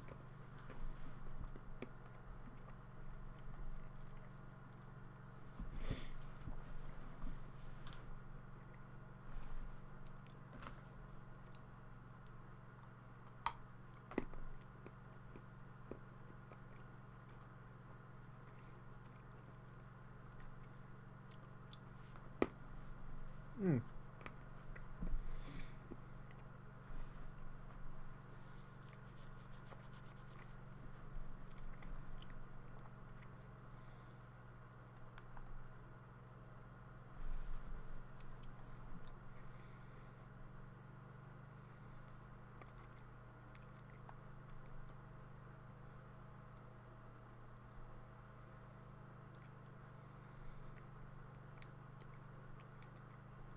There really are a lot of trees. It is actually crazy how many trees there are. It's insane.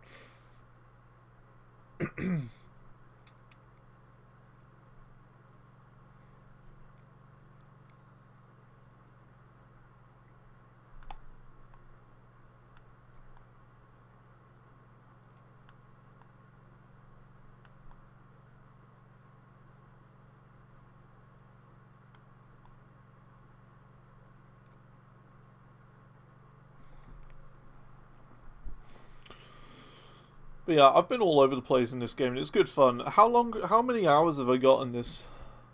348 hours in Flight Sim, and that's since last Christmas, when I got the game.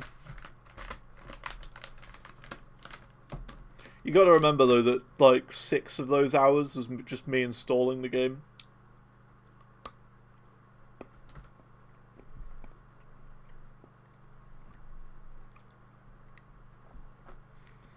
Because for some reason, they decided not to use Steam.